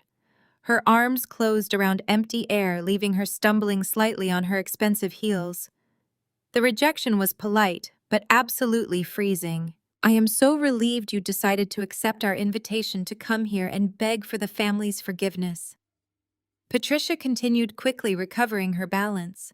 She reached out and grabbed my forearm, digging her nails into the emerald silk of my sleeve. She leaned in, her fake smile plastered perfectly on her face, and hissed through her teeth so only I could hear. "Play along right now, or I will have security drag you out by your hair." I looked down at her hand, then back up to her eyes. I offered a slow, chilling smile. I did not pull away. I let her hold on to me, allowing the entire room to witness her desperate need for physical control. Before Patricia could escalate her quiet threats, the sharp click of heels signaled the arrival of my older sister. Chelsea marched across the hardwood floor, a flute of premium champagne clutched tightly in her hand. She was wearing an overly flashy, heavily sequined cocktail dress that screamed of Jamal's hard-earned corporate money. Her face was flushed, her expression twisting into a mask of pure self-righteous indignation. Chelsea was never as smart or as subtle as our mother. She did not bother with the fake tears or the benevolent martyr routine. She went straight for the jugular, desperate to maintain her status as the victimized golden child. "It is about time you finally showed up to apologize." Chelsea scoffed, her voice ringing out sharply across the silent dining room. She did not even look at me. Instead, she turned her body to address Aunt Susan and Uncle Thomas, ensuring her audience was fully engaged. "Do you all have any idea what she put my family through this past year?" Aunt Susan leaned forward, her eyes wide with morbid curiosity. Chelsea took a dramatic sip of her champagne, leaning heavily into her fabricated trauma. "When Madison went off the deep end and chose her reckless, selfish addictions over her own niece and nephew, she left us completely stranded." Chelsea complained loudly, waving her free hand in the air. "Jamal has been working himself into the absolute ground just to keep our household afloat. Do you know how incredibly expensive a professional certified agency nanny is in this economy? It is a massive financial drain. Jamal has been pouring thousands of dollars a month down the drain just to cover the childcare gaps that Madison created when she abandoned us. I stood there listening to my sister complain about the exorbitant cost of childcare. The sheer, unadulterated irony of her words was almost euphoric. Chelsea was standing in front of 50 relatives, openly complaining about Jamal losing thousands of dollars to a nanny agency, completely oblivious to the fact that her own parents had spent the previous 2 years stealing $60,000 of that exact same childcare money. She stole from me. Chelsea whined, her voice echoing off the mahogany walls. She stole my jewelry, she threatened my babies, and she nearly bankrupted my husband with her selfish choices. And now she just waltzes in here in a nice suit, thinking a stint in rehab suddenly erases the massive financial and emotional strain she caused my marriage. Chelsea crossed her arms, glaring at me with absolute contempt. You owe Jamal the biggest apology of your entire life. You owe this entire family an apology. The banquet hall was dead silent, hanging on my every reaction. Patricia was glaring at me, expecting me to crack under the immense public pressure, expecting the shame to finally force me onto my knees. Chelsea was smirking, thoroughly enjoying the sound of her own voice as she played the ultimate victim. I did not yell. I did not defend myself against the drug accusations. I did not desperately try to explain that I was never in rehab. That was the old Madison's defense mechanism. The new Madison knew that arguing with a liar only validated their premise. Instead, I looked at Chelsea's flushed, arrogant face. I looked at Patricia's desperate, digging fingernails, and I smiled. It was not a defensive smile. It was a cold, radiant, terrifying expression of absolute corporate dominance. I gently raised my left hand and placed it over Patricia's fingers smoothly but forcefully, peeling her hand off my silk sleeve. I adjusted my grip on the heavy black leather portfolio tucked securely under my arm. The binder contained the certified bank statements, the routing numbers, the country club receipts, and the ultimate proof of their grand larceny. You are absolutely right, Chelsea, I said, my voice projecting clearly and calmly across the silent room. I do owe someone an apology tonight. I held the binder tight against my ribs, the heavy metal rings pressing reassuringly into my side. The stage was perfectly primed. The audience had been fed the absolute peak of their fabricated narrative, and the tension in the room was stretched so tight it was ready to snap. I shifted my gaze away from my mother and sister, looking past them to find the one person in the room who actually mattered. My gaze locked directly onto Jamal. He was standing near the edge of the private dining room near the polished mahogany bar. Unlike the rest of the extended family, who were actively whispering and staring with wide eyes, Jamal looked profoundly exhausted.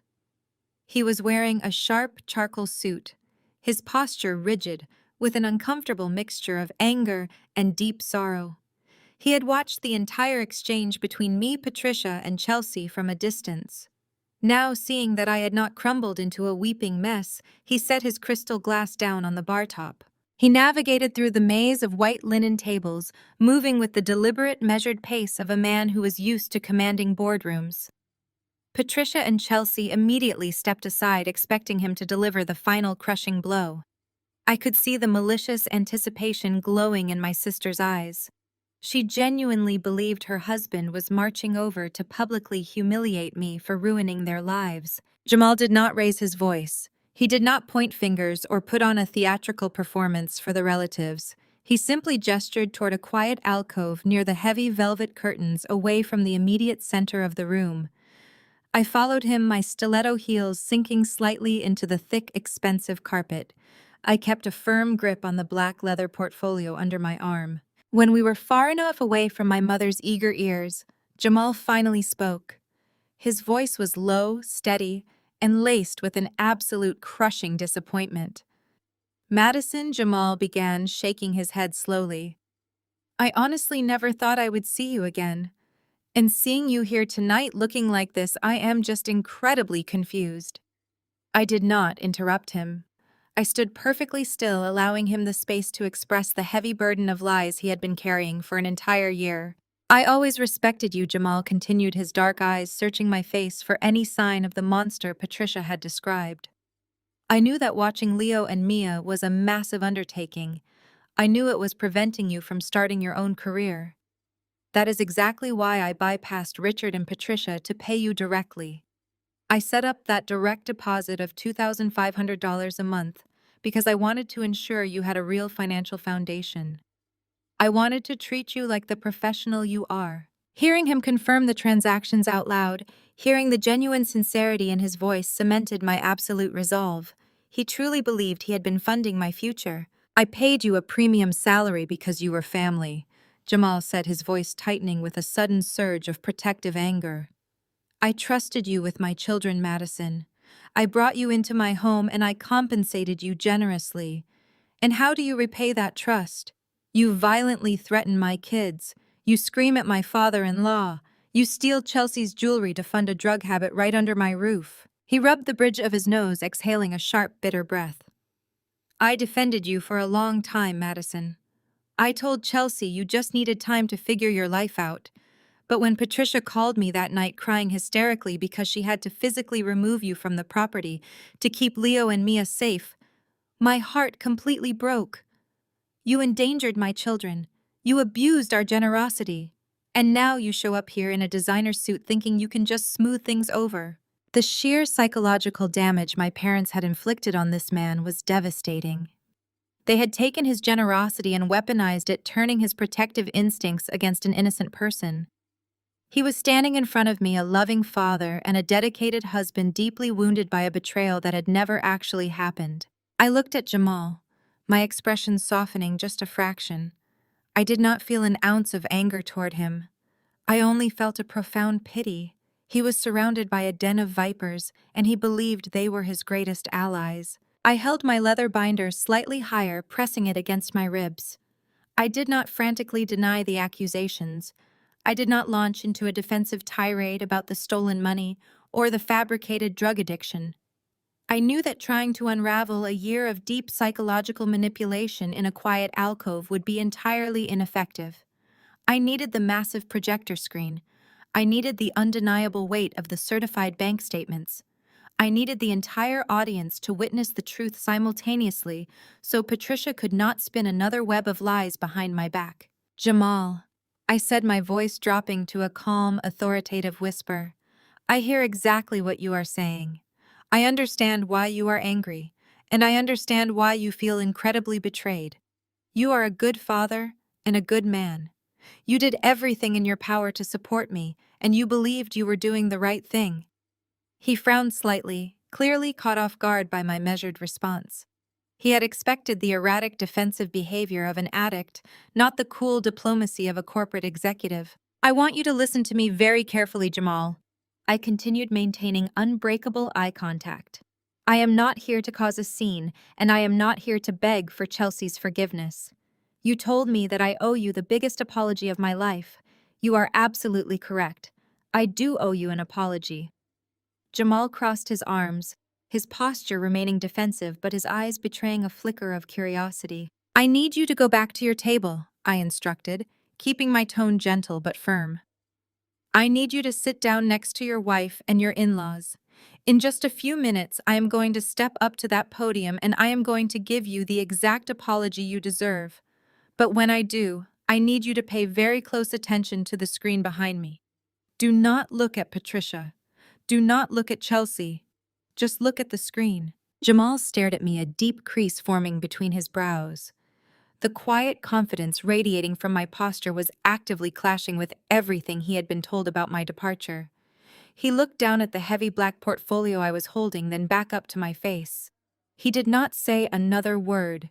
He simply gave a single stiff nod, turned around and walked slowly back to the main banquet table. I watched him take his seat next to Chelsea. She immediately leaned over and whispered something in his ear, shooting a triumphant glare in my direction. She thought Jamal had just delivered the final verbal execution. She thought I was completely cornered, waiting for my parents to summon me to the slaughter. I remained standing in the shadows of the alcove, perfectly still. The ambient noise of the dining room began to rise again as the relatives assumed the confrontation had been successfully managed. Waiters emerged from the kitchen carrying trays of expensive dry-aged steaks and pouring more of Jamal's funded champagne. I watched the entire room settle into their false sense of security. I smoothed the lapels of my emerald silk suit. The trap was locked and the timer was ticking. The dinner service progressed with the agonizing slowness of a theatrical production where everyone except me was reading from the wrong script. I sat quietly at my designated table, watching the 50 extended family members feast on premium cuts of dry-aged beef and decadent truffled side dishes. Every single bite they took, every expensive bottle of red wine uncorked by the waitstaff, was entirely funded by Jamal. He sat at the head table looking utterly drained, mechanically eating his meal while Chelsea held court beside him, loudly boasting about her upcoming luxury vacations. Patricia and Richard were in their absolute element. They floated between tables accepting congratulations on their 40 years of marriage, acting like royalty surveying their kingdom. I barely touched my food. My focus was razor-sharp, locked entirely on the heavy black leather portfolio, resting securely on the chair beside me. The ambient noise in the banquet hall was a chaotic mix of clattering silver crystal glasses and loud, ignorant laughter. The relatives who had spent the last year believing I was a violent drug addict now cast confused, hesitant glances in my direction. They were still struggling to reconcile Patricia's horrific tales with the immaculate emerald silk pantsuit I was wearing, but nobody dared approach me. They were waiting for their cue from the patriarch. As the impeccably dressed waiters began to clear the empty dinner plates and distribute delicate dessert menus, the energy in the room shifted. A palpable, heavy anticipation settled over the crowd. Patricia returned to the head table, placing a perfectly manicured hand on Richard's shoulder and offering him a deliberate, knowing nod. It was time. Richard pushed his chair back and stood up. He reached for his silver butter knife and tapped it sharply against the rim of his crystal champagne flute. The sharp ringing sound sliced through the ambient chatter, immediately commanding absolute silence. Within seconds, all 50 guests turned their attention to the front of the room. "Thank you all for being here tonight," Richard began, his voice booming with practiced, arrogant authority. He smoothed the front of his tailored suit jacket, projecting the image of a benevolent, wise patriarch. 40 years of marriage is no small milestone.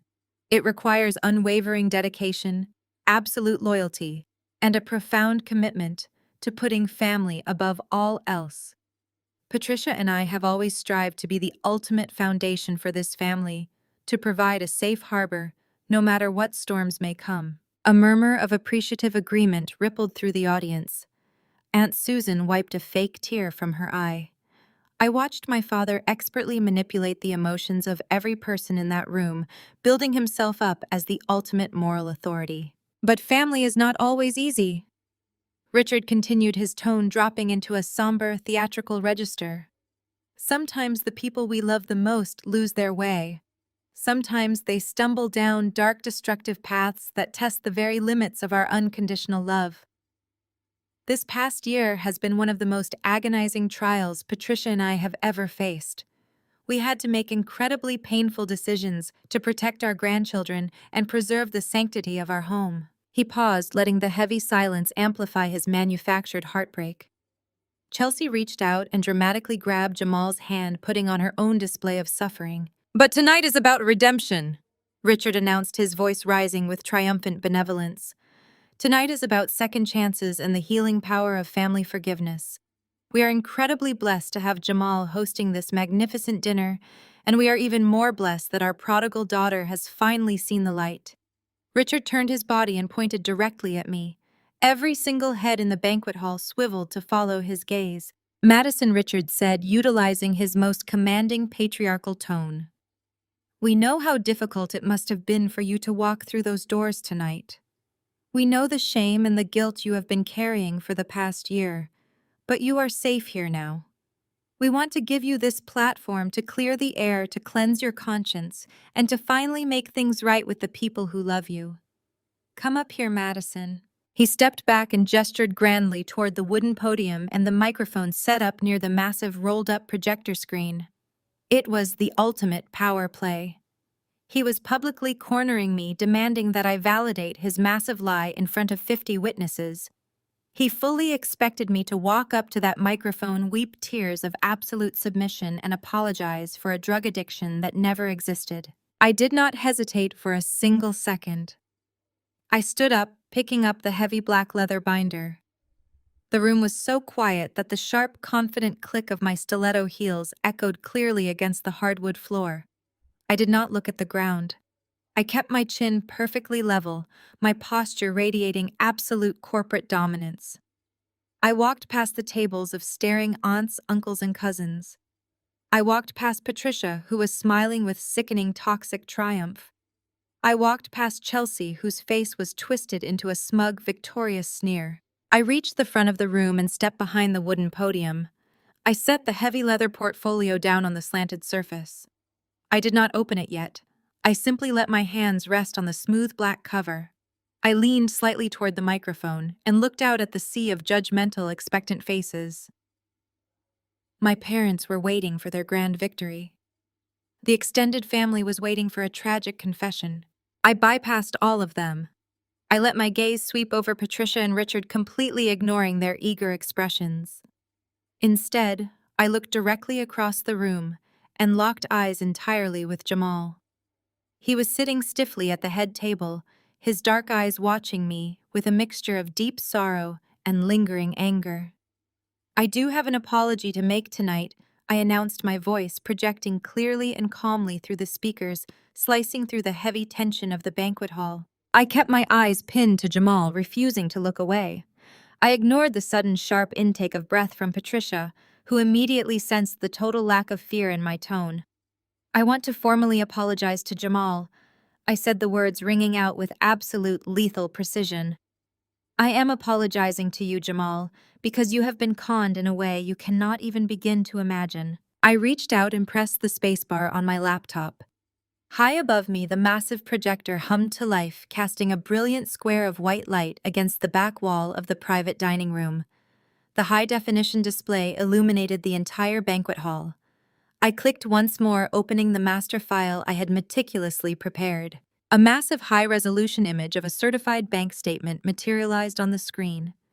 It was 50 times its normal size, rendering every single digit, every routing number, and every highlighted row completely undeniable.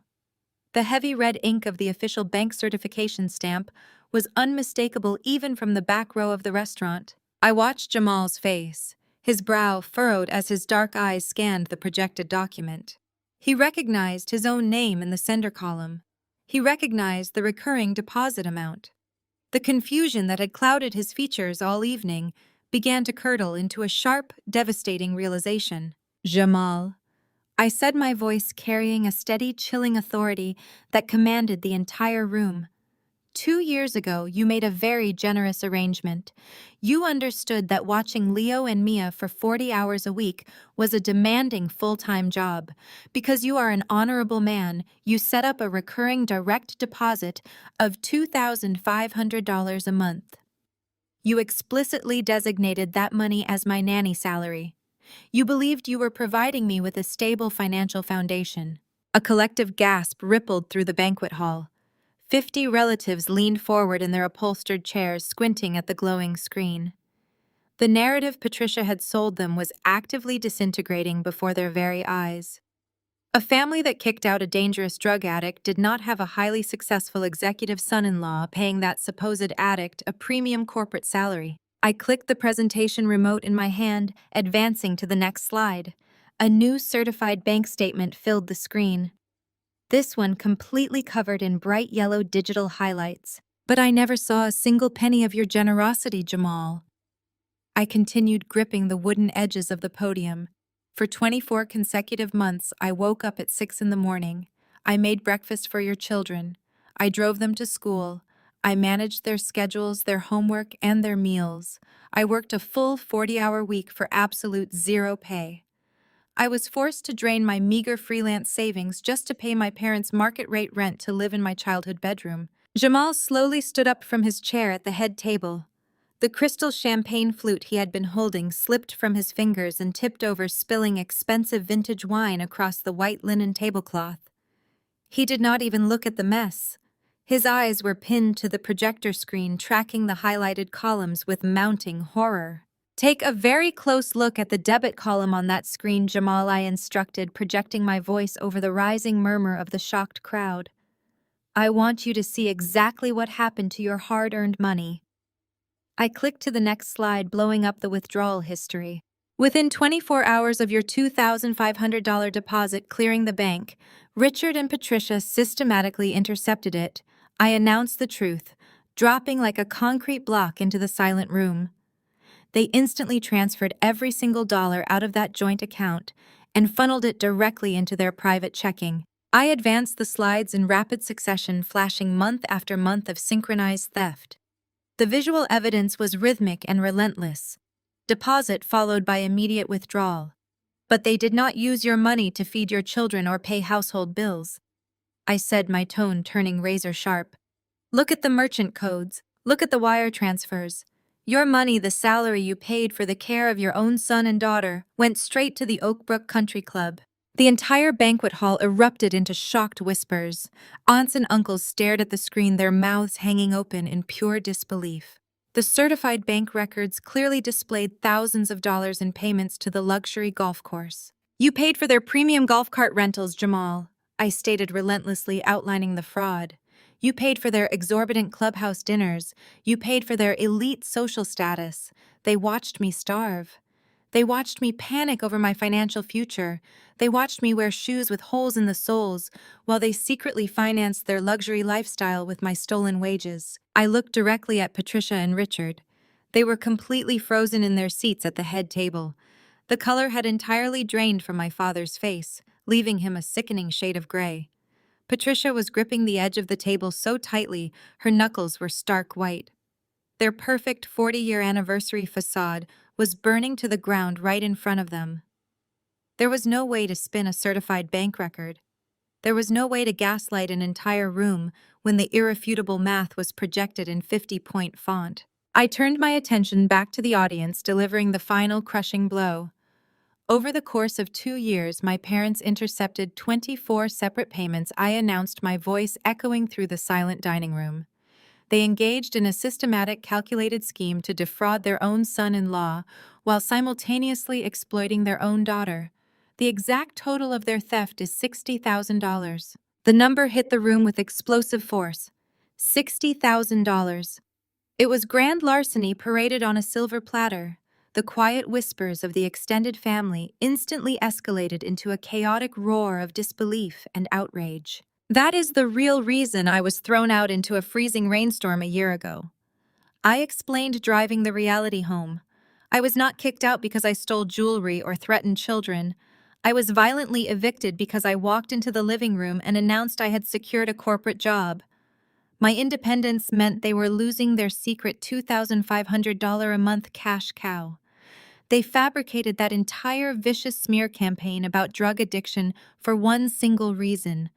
They needed to ensure Jamal would never speak to me again, so he would never uncover their massive financial crime." I stood behind the podium, letting the absolute magnitude of the $60,000 truth bomb settle over the 50 stunned guests. The trap had snapped shut with flawless, lethal precision. The absolute silence of the banquet hall shattered like dropping a crystal chandelier onto concrete. The collective shock of 50 extended family members instantly mutated into a deafening, chaotic uproar.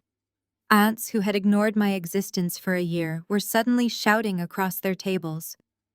Uncles were staring at the massive glowing projector screen, pointing at the highlighted withdrawal columns in pure horror.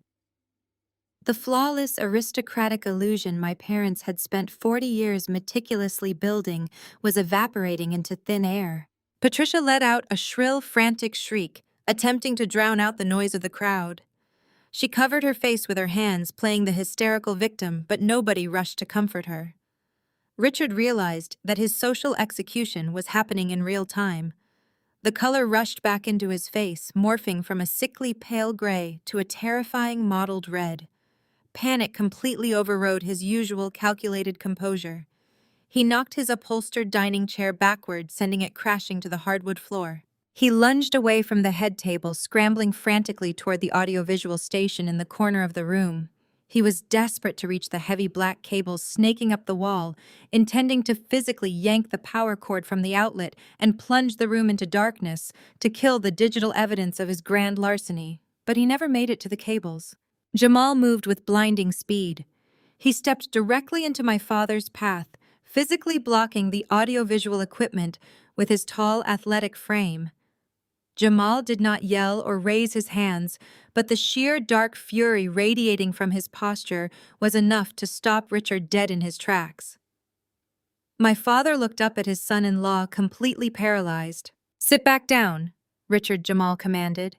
His voice was a low, dangerous rumble that sliced through the chaotic noise of the dining room, immediately silencing the shouting relatives. "You are not touching those cables. I want to see every single piece of evidence she brought here tonight." Jamal slowly turned his head to look at me. The deep sorrow in his eyes had been entirely replaced by a terrifying cold clarity. He was a highly successful executive who had just realized his hard-earned money had been funneled into a suburban slush fund. "Finish your presentation," Madison Jamal instructed, his tone leaving absolutely no room for argument. I nodded, keeping my posture perfectly rigid. I reached into my heavy black leather portfolio and pulled out the crisp original corporate offer letter I had received a year ago.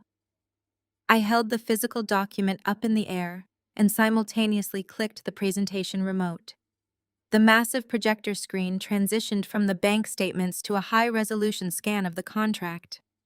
The corporate logo, my signature, and the bolded $115,000 base salary illuminated the banquet hall. I was not kicked out of the house because of a drug relapse, I announced, my voice projecting over the stunned crowd. Look at the date on that contract. It is the exact same day I was violently thrown into the freezing rain. I was a fully employed executive, but my new career meant I could no longer provide 40 hours of free childcare a week. My success meant their secret $2,500 monthly paycheck was gone forever. They had to destroy my reputation to ensure I could never tell Jamal the truth. I shifted my gaze toward Patricia, who was openly sobbing, now gripping the edge of the tablecloth. But the drug addiction was not the only vicious lie she fabricated to isolate me. I continued moving in for the final kill. I looked at my sister, who was shrinking into her sequined cocktail dress, trying to make herself invisible. "Chelsea!" I said sharply, drawing the entire room's attention to the golden child. "You spent the last year telling everyone that I broke into your home and stole your expensive jewelry to pawn for drug money. You used that lie to justify keeping me away from Leo and Mia." I clicked the remote one final time. A new document appeared on the screen. It was a digital receipt from a local high-end pawn shop, matched directly to a massive withdrawal from Patricia's private bank account. "I never touched your jewelry, Chelsea," I stated relentlessly. "Your own mother stole those necklaces." Patricia pawned them to cover a massive, embarrassing gambling debt she had quietly racked up at the country club. When she realized you were looking for the missing pieces, she simply used my sudden departure as the perfect, convenient scapegoat.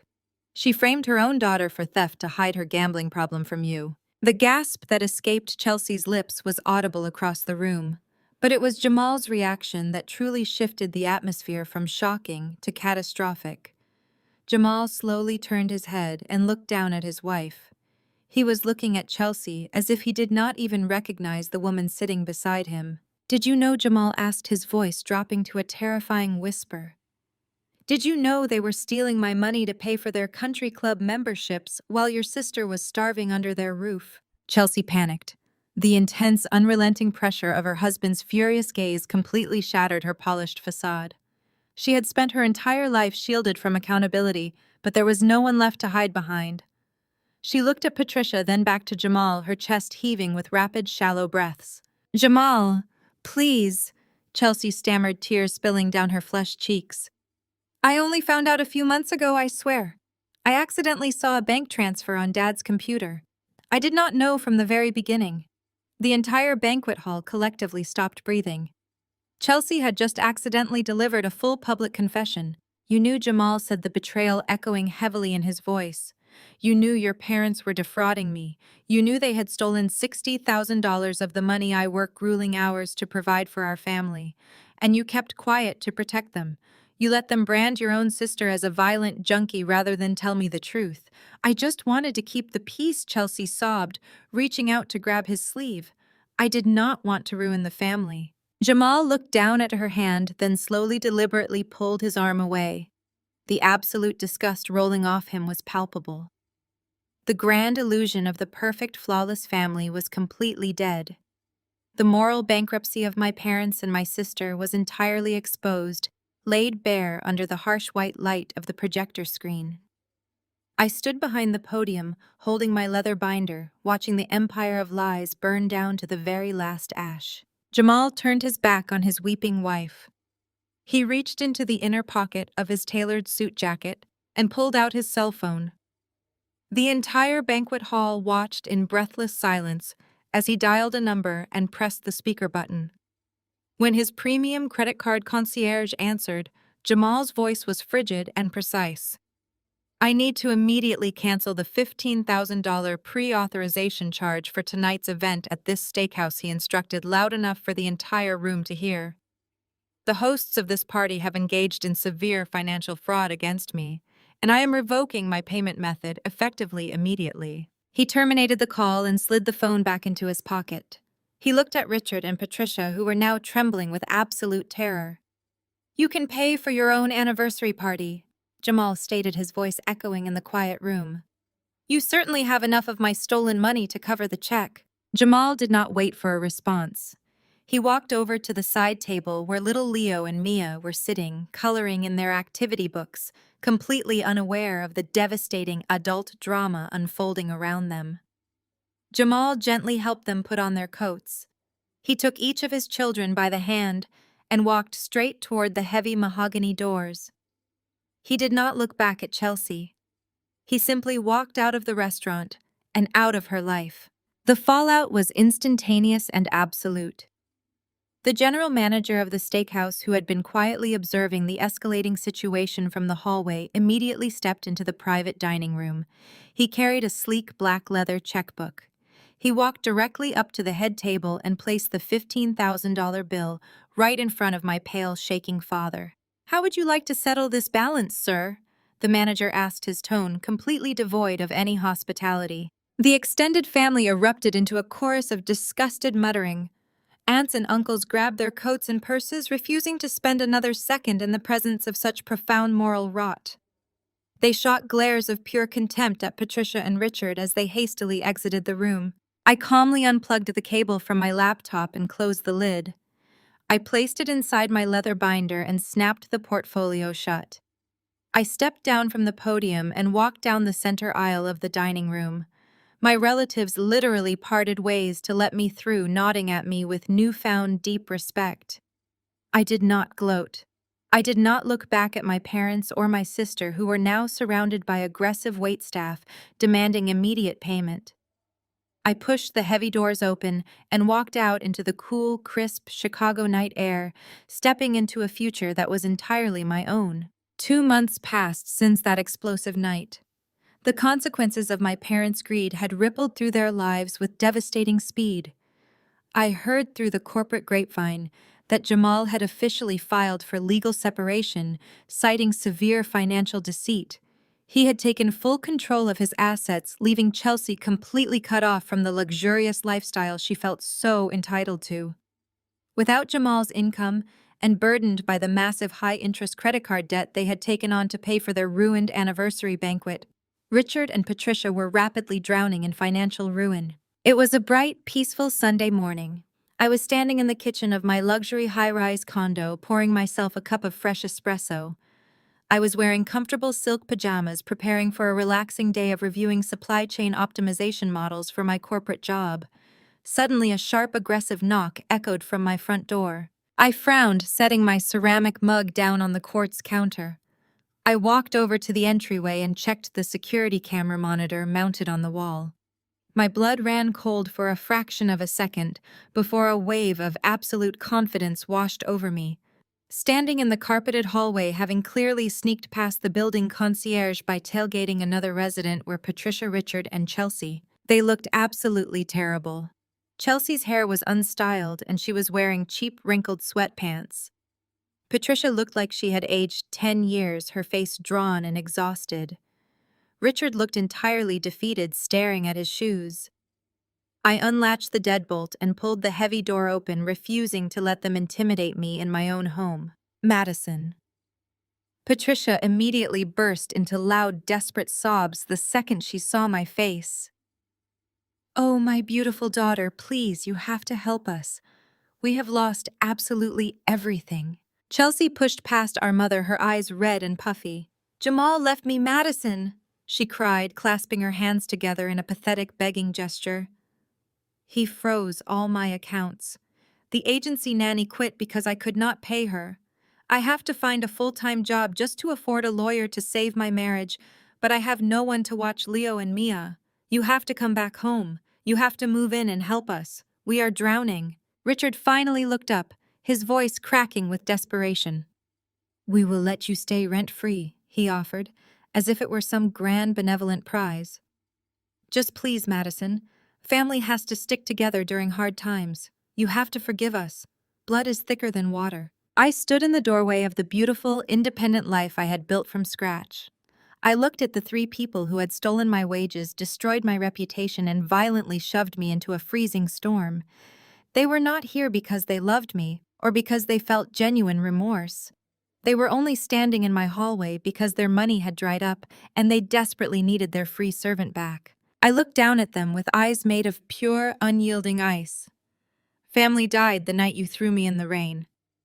I stated my voice perfectly calm and completely devoid of any emotion. "I am not your daughter. I am not your sister.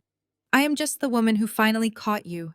If any of you ever set foot on this property again, I will have building security physically drag you out, and I will personally file trespassing charges." I did not wait for their gasps of shock or their fresh wave of manipulative tears. I grabbed the heavy brass handle and slammed the door completely shut. The deadbolt clicked into place with a loud, satisfying finality. I turned my back on the hallway and walked straight to my kitchen island. I picked up my warm espresso, took a long, slow sip, and looked out the floor-to-ceiling windows at the beautiful, glowing city skyline.